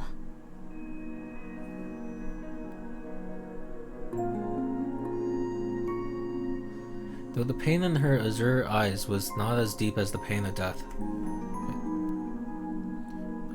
But while on the current took us.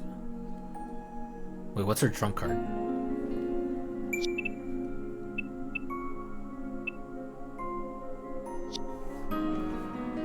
It spoke of the regret she would feel if she did not do everything possible while blood still flowed through her veins. 納得いったのなら黙ってていい。これは私の戦い。あんたには何の責任も関わりもない。私の人生なの。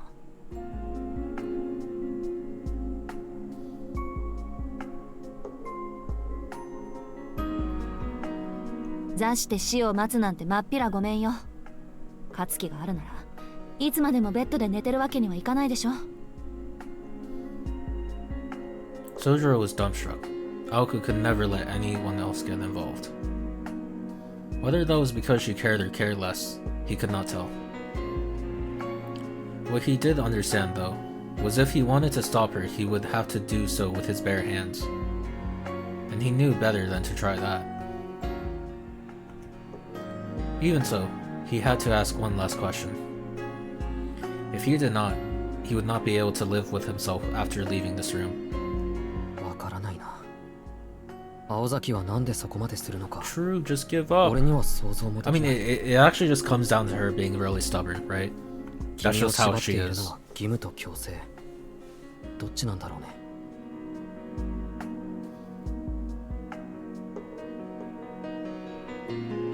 Like, the only person she'd be failing if she just, like, walked away from this battle is she'd just be failing herself. There's no one... Like, does the association care if she loses this land? Like, no.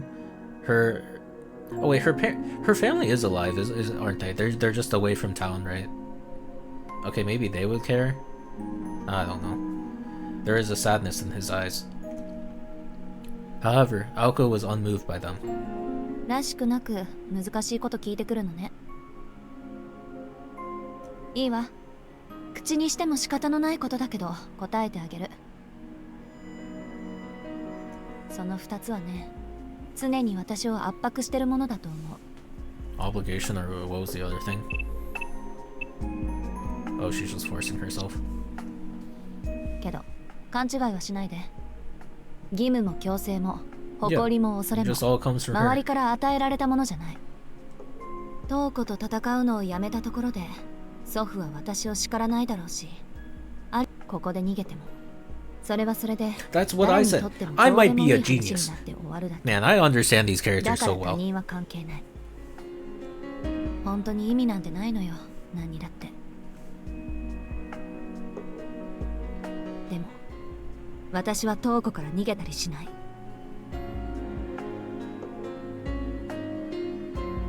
これはただのここにいるっていう存在証明なの。 All that matters is proving to myself that I'm still alive. Yeah, that doesn't make a lot of sense. It's just...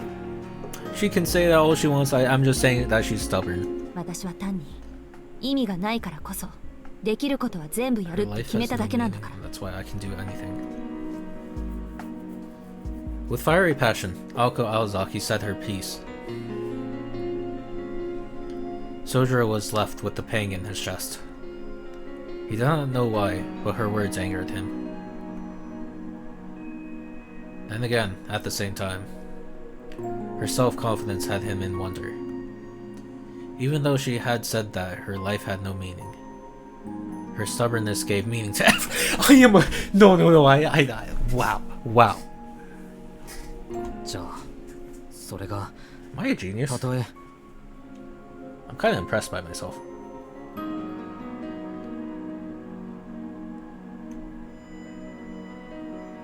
Without thinking, he started to ask another question. Maybe he wanted to change her mind. Maybe he just wanted to hear her answer. たとえ他の誰も見ていなかったとしても Without thinking, he started.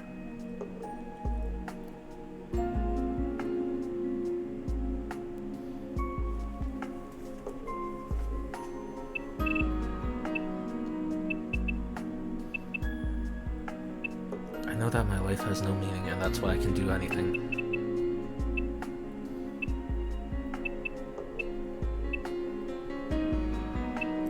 So would that still apply if, without thinking, he started to ask her another question?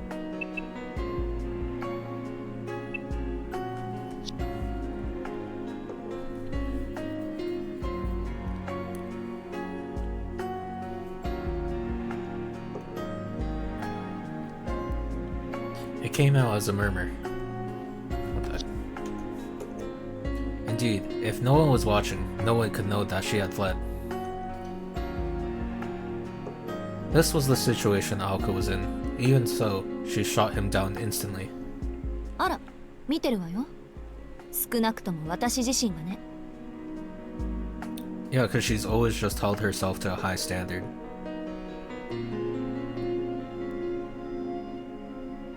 Her expression brightened, possibly because she had been surprised at having to state the obvious.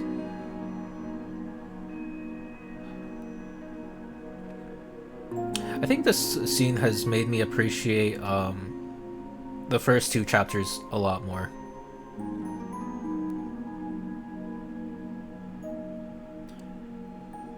Because it's all coming back to how it started, how they were characterized at the beginning. This is how they always were, or how Aoko always was from the beginning of the story.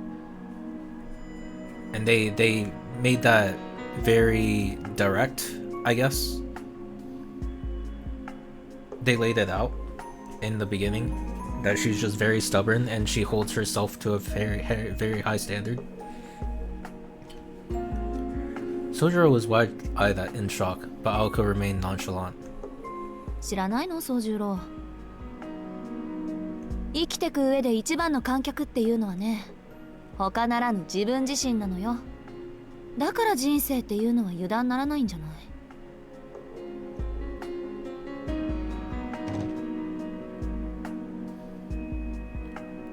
Sojiro did not respond to her somewhat exasperated tone, but simply rose to his feet.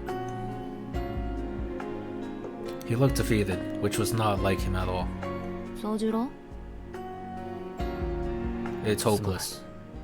君が素晴らしいことを言っているのはわかるんだ。けど、俺にはわからない。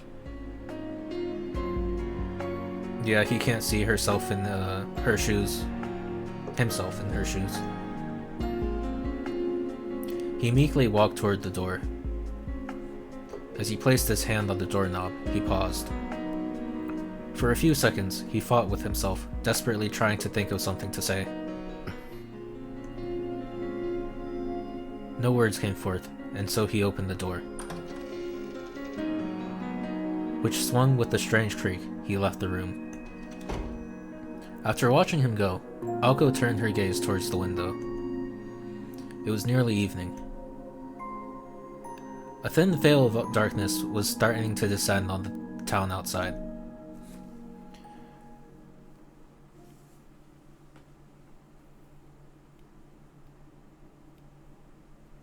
What is Sojiro planning?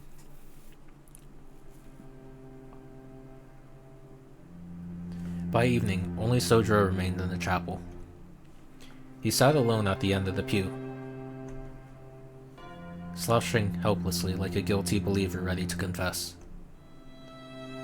The chilly air seeped through the walls, turning breath to mist.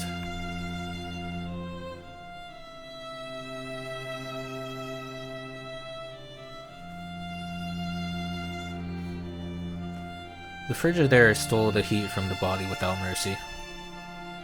Sojiro looked around at the chapel's tall ceiling in the spacious hall. The room made the air feel colder somehow. Unsure of what to do with himself, he stared into space. His thoughts were entirely unfocused. First and foremost, he could not understand what the buzzing sensation was in his chest. Time passed by, no answers came.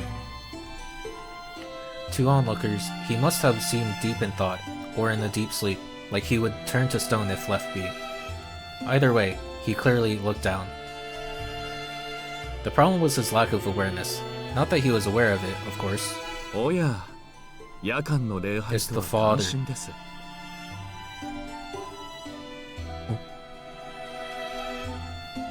Sojiro raised his head and turned to where the voice had come from. Stood before the altar was the man from last night, dressed in priestly garbs. How long had he been standing there? Sound reverberated dryly throughout the chapel hall. Sojiro did not have the strength to stand, let alone leave. He just stared at the approaching shadow. もっとも、この教会に精霊なんていませんけどね。ここ、座りますがよろしいですか? The priest pointed out Sojiro's pew. Without waiting for an answer, he took a seat at the opposite end. 改めて挨拶を。私は文塚エイリ。この教会の何なんでしょうかね。書類の上では持ち主になるんでしょうか。エイリ神父と呼んでください。あなたは静木宗十郎君ですか。なるほど。確かにユイカには見えない。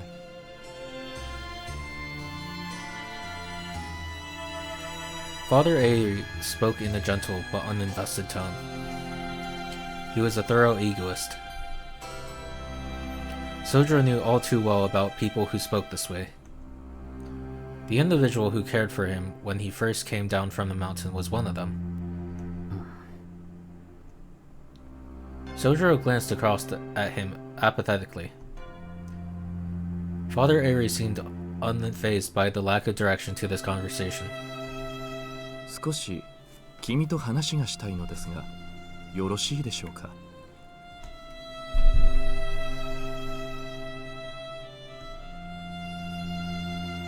Father Airy replied with an artificial smile. 青子が心配のようですね。別に律香さんにもそう聞かれましたけど、 That's not 青 it. 崎の心配はしていないんです。 Is he just annoyed that he can't understand Aoka's decision making?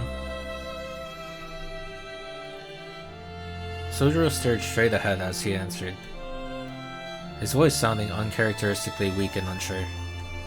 けど今はずっと彼女のことが気にかかっている。それがなんだかわからなくて、さっきから考えてる最中です。簡単ですよ。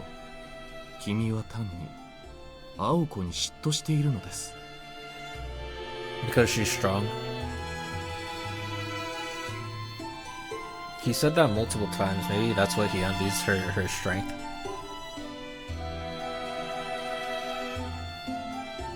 Or how resolute she is. With those few words, Sojiro snapped out his funk. He clapped his hands and turned towards the priest. そっか、俺は単に青崎が羨ましかっただけなんだ。いや、でもそれは困るな。自分の中にそういうところがあるなんて気づきもしなかった。 Father Airy did not respond to his confession like ramblings. それで話っていうのは何ですか？いえ、話というより質問です。 What? 君は今まで山奥に住んでいたと聞きました。そこで一つ Is he ど gonna うし ask ても why 気に he なる came ことがあ down? って。 I guess that really never got explained. What was his motivation for coming to the city from the mountains? I mean, it could be as simple as like a realistic answer is like he wanted a new beginning in life, right? Actually, I think he might have said that already. Actually, I don't remember, but it could be as simple as that. Or maybe there's a greater reason he came down from the mountains. 気になることですか？はい。おそらく今まで誰もあなたにこの手の質問をしなかったのでしょう。 What? それはあなたが他人にその手の不安を感じさせないからです。実際私もそう思いますし。ですからまあこれも縁ですし、私も肩書きがこれですしね。迷える子羊がいるんですから、それなりの務めを果たさないと後ろめたいというか。 Father Airy looked at Sojiro placidly. His pupils were like black holes that could suck the soul out of your body. おかしなことが気になるんですね。その質問というのは？いえ、ごく自然の疑問ですよ。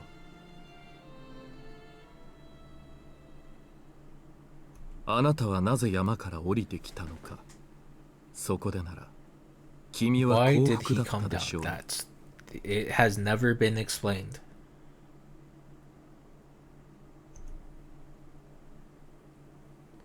Sojiro was not sure what he had done, but it sounded as though the priest was accusing him of something.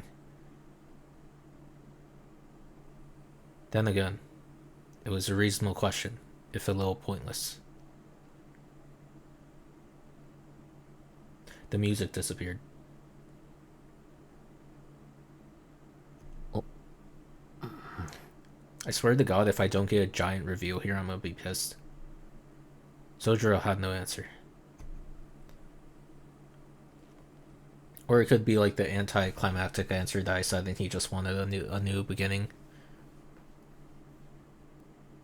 Father Airy ignored the Solan boy and continued. 山での生活がいかに厳しいものかは私も人並みには知っています。若い頃ちょっとした手違いで遭難したこともありますしね。山での生活はこの上なく簡素です。何しろ生きること以外に時間を割く余裕がない。楽しむために生きるのではなく、生きるためにただ生きる。山での生活に比べれば都市のあり方は楽園以外の何者でもないでしょう。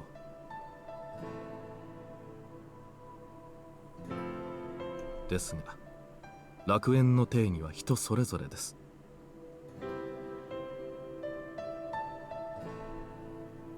Sojiro still did not answer. His expression remained blank. The only sound was the priest's voice echoing around the chapel.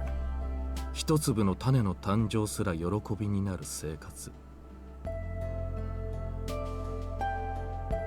電気の明かりがどれだけ暖かでも、自然のままの厳しい寒さを君は尊んでいたはずです。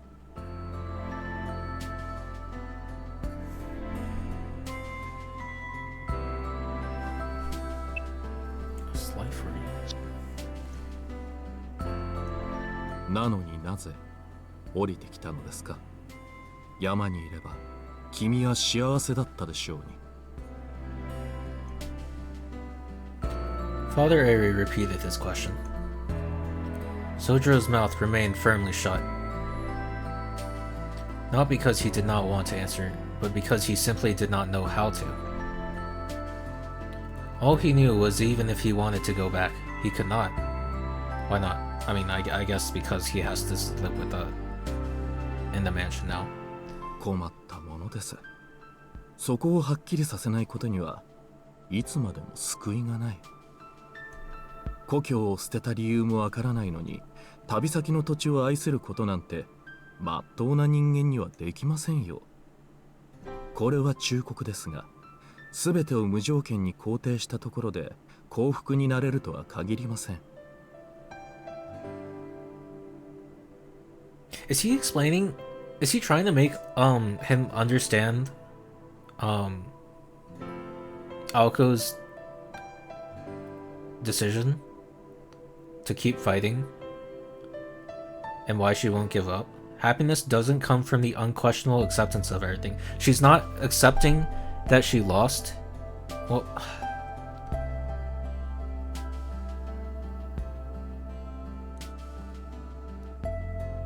is he asking this question to tie back into him being jealous of Aoko? あなたはもう少し Be fair to 自 yourself. 分の心を許してあげないと。Sojiro could not make sense of what he was being told. Only the father's last words made any impression on him. Being fair to yourself is easier said than done, of course. And what that entailed, Sojiro was unsure of, uncertain of. What the fuck? そういえば Toko had mentioned something similar before, and it had impressed him. First her, now this priest. How could people know things he hadn't even told them? すごいですね。神父さんっていうのはみんなそうなんですか。 Sojiro said, curious as to where the weight on his shoulders had gone to. In a way, one of his strong points is the fact that his emotional scars do not show on the surface. Oh, sure, we're getting backstory. ええ、神父は悩みを暴くのが仕事ですから。ま、大抵は暴くだけで埋めるのに失敗するんですけどね。お、悩みを暴くってつまり相談事ですか。そういうソフトなのも承っています。私が解決できる悩みなどたかが知れているようですけど。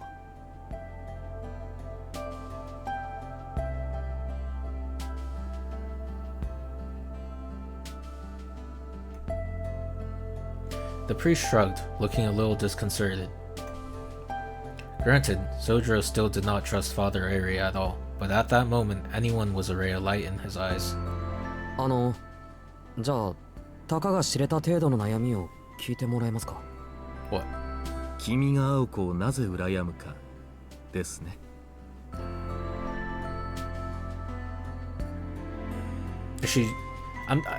I think he's just jealous of her stubbornness. It was as though the priest could see into the boy's soul with his serene eyes. まあそういうことです。自分でもどうしてそう思うのかがわからない。でもあなたならそれを知ってそうだ。知りませんけど、まあ無責任に答えましょうか。それはおそらくあなたには根拠がないからですよ。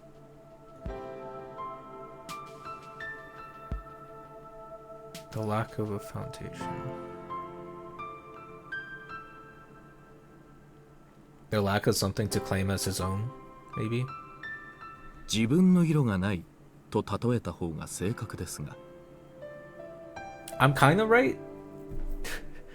Something to claim as his own, the color of your own. Sojiro squinted, trying to understand the priest's complicated yet concise answer. ほら、そこです。君に優れた部分があるとしたら、He kind of just goes with the flow. 山という異界から町に降りて一人で暮らしていけたこと、ようやく慣れた常識の中で青子たちという非常識と関わっても暮らしていけたこと、そうであると努めているにしてもあなたの順応性は際立っている。原因は知りませんが、君には初めから自我というものが第一に現れてはいないのです。何事にも対応できるものの種に交わるほど器用でもない。強いて言うのなら色の乗っていない空白ですかね。風景に溶け込む自然さは素晴らしい人徳ですが、自我がないということは居場所がないということですから。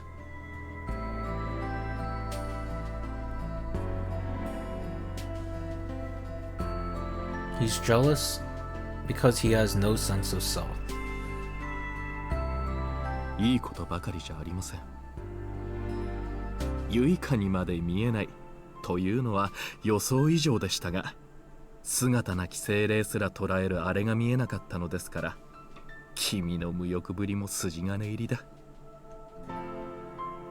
As if amused by something, Father Airy grinned. However, Sojiro understood neither the meaning of his smile nor his words.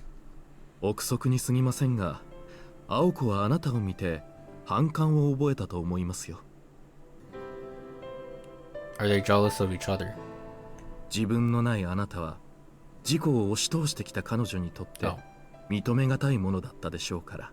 Yeah, she's not jealous of it, probably. She probably is disgusted by it. そして同時に、あなたは青子に自分ではどうしても手に入れられないものを見てしまった。言葉にするとくだらない表現になりますが、そういうことです。先ほどは嫉妬と言いましたが、それは訂正しましょう。君は青子に What? いや、 No, finish. いいです。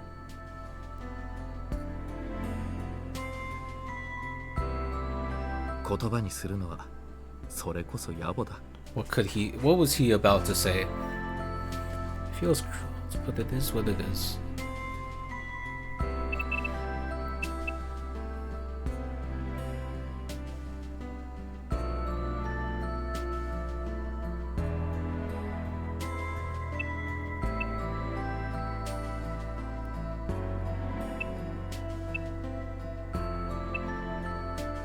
What could if it wasn't envy, what was it? I don't know. Father Airy smiled gently. It was a fresh-faced grin that bellied his age. Belied? Belied. Yeah, let's go with that. Whenever it came to Alko, he seemed to forget his role as a priest. But that was irrelevant to Sojiro. 神父さん、それで結局自分は青子のどこら辺に憧れてるんですか？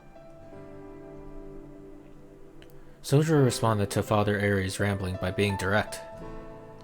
Some would say the priest had been direct himself, but this was Sojiro, and he needed things spelled out. 今のでもわからないと。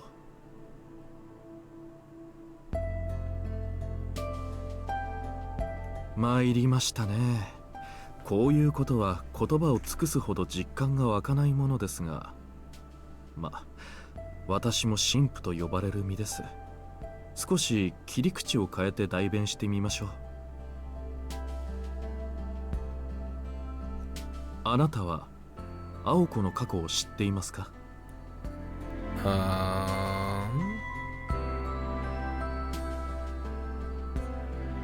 詳しくは知りません。高校デビューとかおかしな言葉を口にしてましたけど。全く知らないということですね。いいでしょう。ではしずきくん、虐待のない例え話ですが、君は突然自殺しろと言われて従えますか？ What the heck? 自殺ですか？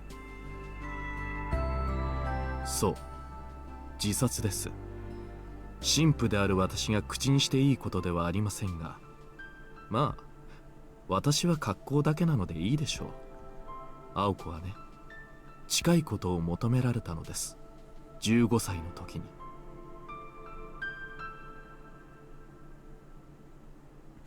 Would this be around the time she became the head mage of the Aozakis?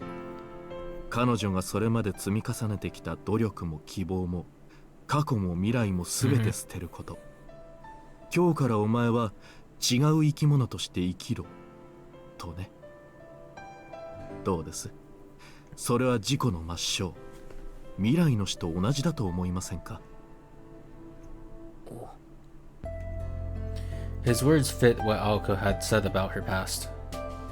Until middle school, she led a normal life.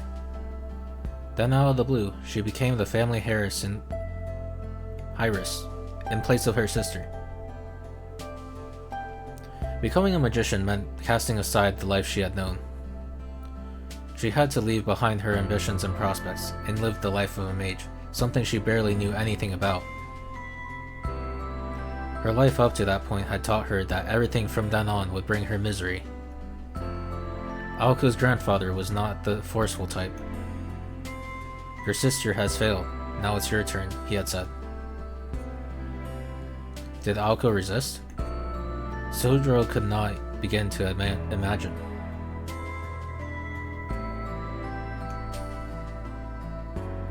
All he knew is that she could not be happy with the hand she was dealt with. Even if the life of a magician was attractive, to believe the possibility that Aoko could give up her lifestyle up to that point was to not know her at all. Yeah, she's very stubborn, but she still accepted it.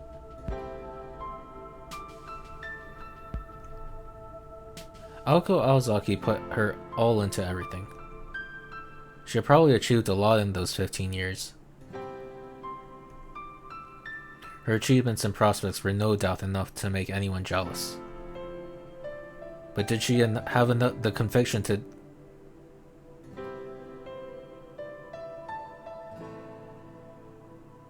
But did she have enough conviction to throw those away and go back to square one?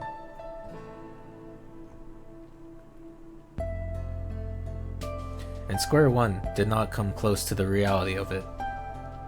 The future she had envisioned for so long would have been obliterated. 青子はどうしたんですか？いやー、これがもう全くの頑固者でして、立ち会った私でさえどうかと思うぐらい簡単にうなずきました。 Which is very out of character for her. I didn't even think about this. Like, we knew that she didn't originally start as the chosen mage, but she went with it. Oh.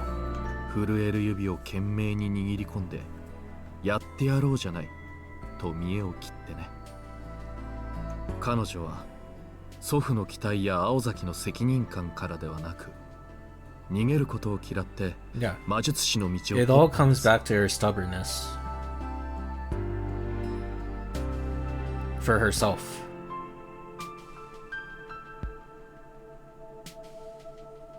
拒むことは逃げではないのでしょうが、青子にはそう思えたんでしょう。逃避という行為はこれまでの自分の時間を否定することになると。今までの自分を嘘にしてしまうのなら、今までの生活に別れを告げることを青子は選んだのです。まあ極端ではありますが、あれは前に進むためなら全てを捨てられる人間なんです。An affectionate smile crossed Father Aries' face. Rather than signaling his closeness to Alco, it conveyed the pride of a guardian. ですが、私も思い違いをしていました。What? 結局はそうなるように、青子は育てられていたのです。I'm trying to remember what happened in that very first scene of the prologue at the beginning of the game, where they found like a dead cat and the kittens and like the hood of the car. I'm trying to remember what the point of that was and what it represented, if that's important at all to this scene. 彼女の祖父は瞳子が家を出ることも青子が跡継ぎを了解することも読んだ上であの二人を育ててきた。形だけですが、私も神父として祖父の思い通りになることはありません。なんなら私とメキシコあたりに逃げませんかと。What the heck? しかしまあ躊躇なく振られました。その時の彼女の返答は今でも一言一句覚えています。だって私一人がどんなに泣き叫んでも今の状況は変わらないんでしょ。私にしかできないなら正面から受けて立つ。たとえ不本意で突然投げ込まれた川の中でだってできることはあるはずだもん。Foreshadowing? Even if I get thrown to the wolves, I'll just have to find a way to survive. Huh. It's almost like that happened. 逃げるなんてのは最後の最後。それまではせいぜい華麗に踊ってやるわ。The priest recited her words as if recalling lines from her favorite play. It certainly seemed like something she would say. The last thing Alco said in the room she was recovering in probably meant the same. Of course, when an audience is watching, you want their approval. However, approval must come from within first. Alco worked to feel proud of herself before worrying about how others viewed her. She at least wanted to do her job with grace. In response to everything she had lost, she would hang in there, even if it meant going it alone. That's the third typo. That is the third typo.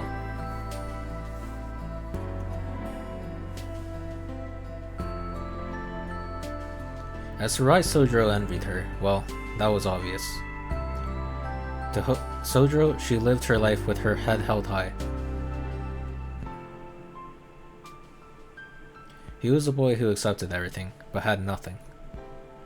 She was a girl who threw it all away, but never lost a thing. Damn.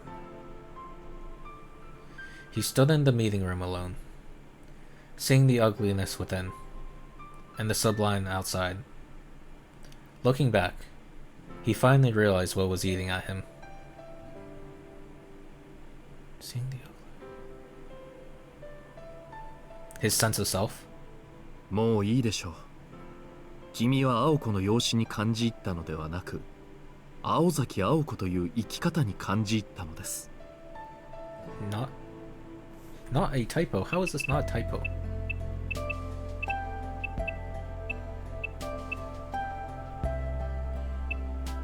In response to everything she had lost, she would hang in there, even if it meant going it alone.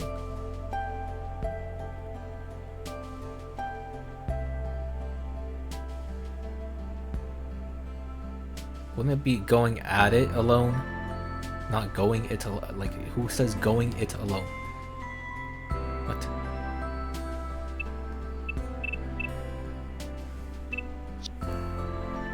Ma, 青子は青子でれっきとした美人ですが。Sojiro nodded. Yes. we're back. The Sojiro Aoko shippers stocks are going back up, chat. This is big. We're kind of going down, like for the past few chapters, but we're going back up. From the first day he met her, that was indeed how he felt. It just took him till now to realize it. The strength in her eyes and her unwavering will had captured... What is that? Did we win? Did we win? We might have won. We might have won, chat. なんか Does that mean す romantically ごい汗がまんだ。 or platonically?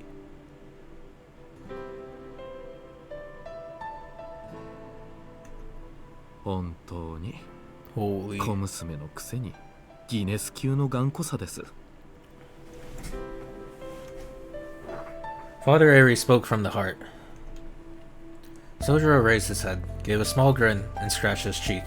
So many hours wasted brooding like an idiot. A part of him still felt strange, but it didn't bother him to leave the question unresolved for now. Unable to stay still, he stood up. He couldn't care less about the Aozaki family mage battles or Aoko rushing off to her death. Right now, he just wanted to see her face. お待ちなさい。病室は立ち入り禁止です。The cold words echoed around the chapel. They reached Sojiro as he was about to head back to Aoko. The sightless sister must have been waiting by the altar. She moved quickly to block his path. Wait, I thought she couldn't see him. I mean, I guess she can hear him. Yeah, with her other senses. She just can't see. ゆいかさん、今病室には入れないんですか？はい。しばらく人よけをしてほしいと、クオンジ様からことづかっています。アリスが。Sojiro was suspicious of why Alice would have said that. He could understand being kept out if Aoko was being treated or her condition had worsened, but this seemed different. Besides, Aoko herself said her treatment had finished. 人がいいのですね、シスターユイカは。そんな方便をしなくてもいいんですよ。はっきり言ってあげればいい。今から病室に行っても無駄です。When they leave? 青子はとっくに出発しているんですから。Oh, no. エイリ神父。The priest began to explain everything from the pew he still sat in. About the things he and Sojiro had spoken about. And why he, a stranger, would be so concerned about a person he knew nothing about. It all became clear to Sojiro. What? About the things? 初めからそのつもりだった He ん was で just す。 trying to buy time? Sojiro's voice was full of anger, but Father Airi did not flinch. 申し訳ありません。青子にあなたの保護を頼まれたもので。彼女の準備が整うまでの時間稼ぎでしたが、 Are we going for a double 私が chapter あなたと tonight? 話をしたかったの What は happened to maintaining the 事 sleep 実で schedule? すよ。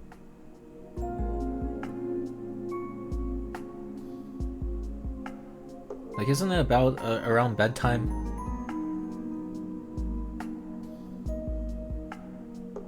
Even though it's Friday night, like you said, something about maintaining it. Especially now that vacation is over.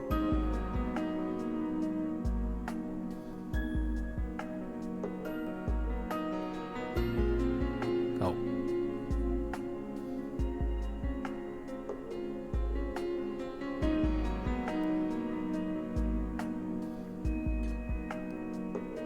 I mean, even if I did want to continue, I can't. Like I physically can't. Like I've said before, but like going like past 2 hours it fucking hurts my voice and throat. And then like it's like having to read all this, it strains my eyes as well. Like I physically just can't do it. I think I realized that after doing the Kittyland chapter. That was so painful.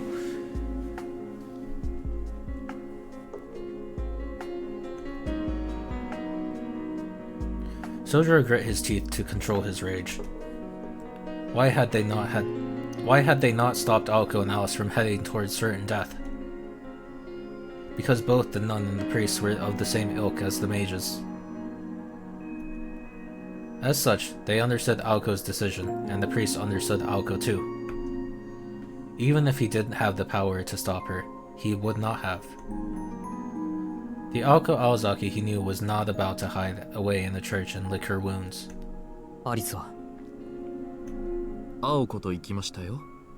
あれから30分は過ぎていますね。Oh good, we're fast. I mean, Sojiro has like super speed or something. Like Alice is still wondering how he got to save her in time. Like he's gonna speed run. It's all good. 30 minutes ago, the same time the priest reared his head. It would not take even half that long to get to the school from here. And then another 10 minutes or less to get to Misaki High School's old school building from there. Sojiro turned to the entrance of the chapel. However, 待ちなさい。どこへ行くつもりですか？ oh. The sound of her voice stopped him in his tracks. An unseen pressure had locked him in place. Her admonition seemed to carry a spellbinding power, stopping the foolhardy boy where he stood. あなたは魔術師同士の争いを知りません。何の助力にもならないばかりか、彼女たちの足かせになるだけです。彼女たちが命を落とすのは彼女たちの業によるもの。望むままに傷つけ合えばいいでしょう。あなたのような何の咎もない若者が教示に立ち会うことはありません。But he's not an innocent bystander. He's also a part of the battle. Also, he's the familiar of Aoko, so, yeah. She spoke with quiet anger. Her contempt was not directed at Aoko or Alice, though, but Sojiro for being so eager to waste his life. 何かしら希望があるのなら私も止めはしません。ですがこの件は別です。あなたが言っても彼女たちが助かることはありません。She was right. It would be pointless of him to go. At the amusement park, he had been useless in the end. Now they faced something even worse. He couldn't even imagine how he might contribute this time. 言っておきますが、青崎青子は祖父に護身術を教え込まれています。魔術以外でもあなたより腕は立つ。その彼女もあの使い魔が相手では勝負にならない。Sojiro's physical strength, his only edge, meant nothing. If he went now, he would only get in their way. Yuika was correct, and yet... でも行かないと。青子には返さなくちゃいけない借りがあります。He spoke calmly, but firmly. Though almost moved, the sister frowned slightly. She felt bad for him, but her warning was for his own good. If he would not listen to reason, then she would have to make him sleep. She raised a finger of binding at Sojiro. それを言うなら返したい借りがあるですよ、宗十郎君。Damn. それとシスターユイカ、教会内での魔術は控えてくださいね。Oh, he's supporting his decision to give his sense of his lack of foundation. He's trying to build up his foundation. 使うのなら史跡に留めてもらわないと私の査定に響きます。まったくおとなしそうに見えて律香君より短気なんですから、あなたは。エイリ神父、しかし行かせてあげればいいじゃないですか。それともあなたはやはり青子たちに退場してほしいと。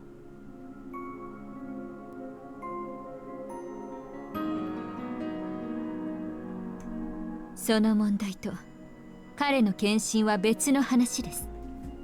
改めなさい、しずきさん。あなたが言って。 But that's none of their concern. The truth of the statement cut Sojiro deep. But despite everything that was being said, his mind was made up. It was happen. Even if he was not certain, he at least would not hesitate. He had always followed his instincts to the end, no matter where they took him. 分かっています。でも行かないと。ここにいたら本当に何もできない。His heart burned in his chest. While he listened to the priest talk, he could only think of seeing Aoko. He was not worried, he did not want to help. He just wanted to see her. He would figure out what came next once he got there. ほら、献身なんて考え自体が間違ってるんです。足を引っ張ると言いますが、どのみち青子たちに勝ち目はないんでしょ。なら彼がマイナスになってもいいじゃないですか。どうせ破産するなら豪快に破産すれば。神父。ほら宗十郎君、言って言って。シスター、今のあなたの返事で心が折れましたから。足動くでしょ。 As soon as the priest pointed at Sojiro, he could move again. The pressure weighing on his shoulders lifted, along with the fear in his heart. Could he help? Would he expose Aoko and Alice to more danger? All such doubts had vanished. 行きます。縁が残っていればまた。はい。なんであれ、 No 後 regrets. 悔のない一日を。 And with that, Sojiro began to run, as Father Eri watched with a look of satisfaction. The priest knew if he could not persuade Aoko, he could not convince Sojiro either. He watched the impetuous boy run away, as the blind nun listened to his footsteps fade into the distance. Yuiko was different from Sojiro and the priest. While she showed no mercy to corruption or self-righteousness, she embraced benevolence to the innocent. Such an ordinary boy with his life ahead of him, and yet he chose to follow heretics into hell. 最悪ですね、エイリ神父。 Damn. 分別のつかない子供を導くのが責任のある大人だと。 She made no effort to hide her biting disapproval. It was simply her way of showing concern for the boy. Father Eri shrugged. だからいろいろと間違えていますよ、シスターユイカ。責任のある大人なんて言葉自体がおかしい。何が起きても責任を取る。それが正しい大人というものです。 The rest went unspoken. It didn't matter to him which of them died. With a warm, goodly smile, the priest corrected the nun's misunderstanding.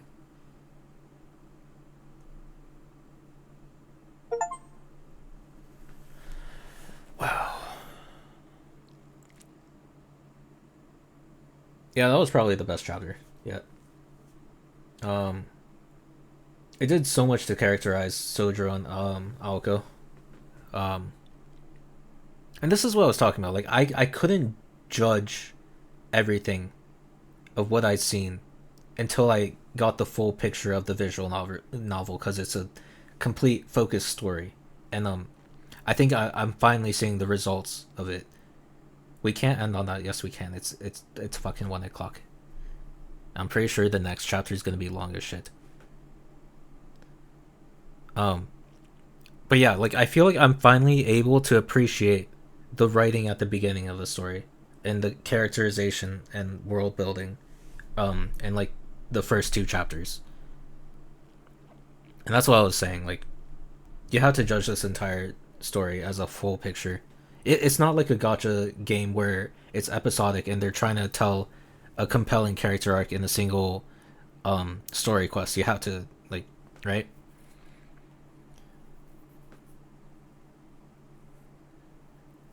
Like I think the first 4 chapters or so were not that good, especially with Kitty Land. I was not a fan of Kitty Land. Like I feel like I've already made that stated that, but like yeah, I felt like the first four chapters were basically just building up for Kitty Land, but now I feel like you can appreciate them for what it does in this chapter and how it characterizes Aoko, especially. That scene where she was talking with Sojiro was extremely good for characterization.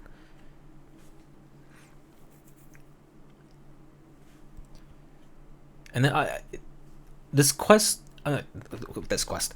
this chapter answered a lot of my questions as well, especially like I've been wondering so long for what was in that old school building, and they finally answered that. Basically all my questions are answered now, for what was foreshadowed. The only other question I have is, what the fuck is Sojiro hiding under his bandage on his neck? Like I have been so curious about that. They teased it in chapter 6 when Alice was watching over him sleep, but like that's basically the only question I have left. I have no clue how this is gonna end. I'm assuming they beat Toko, but I don't know, maybe they don't. But yeah. That was probably the best chapter. I think I understand now why this movies might suck. They might just completely miss the point, the heart of this visual novel, and all they're gonna focus on is the hype and aura moments, especially like in Kitty Land. Like they're gonna speed run through the first 4 chapters, which I think now is very important for Aoko's characterization. At least I feel like Alice is still a bit underdeveloped, but like Aoko now I can really see and appreciate the earlier chapters. And like yeah, another one of my favorite chapters was chapter 7. I can see them speed running that, even though I find like I said, I think the action is the worst part for me in this visual novel. Like Kitty Land and like the fight between Alice and Toko with the bridge with the Thame troll or something. That like I'm not like interested in that. That's not what I'm watching this. What I'm reading this visual novel for, and I feel like that's gonna be the large focus on the movies, considering its youthful table. And I think it'll completely miss the point of the story. Especially, isn't it only like? I don't think the movies is even gonna get to chapter 7. Oh, wait, I thought they were trying to speedrun the whole story. Like I thought the first movie was just gonna be. No, no way. The first movie has to be like Oh, I thought the first movie was just gonna cover everything up to the end of Kitty Land. Oh. But yeah. The only iffy thing is I'm still unsure of how I feel about all the supernatural stuff that was introduced in all the mystics and phantasmal beasts that were introduced. It like I said, it was about a bit out of left field, but other than that, this was a really good chapter.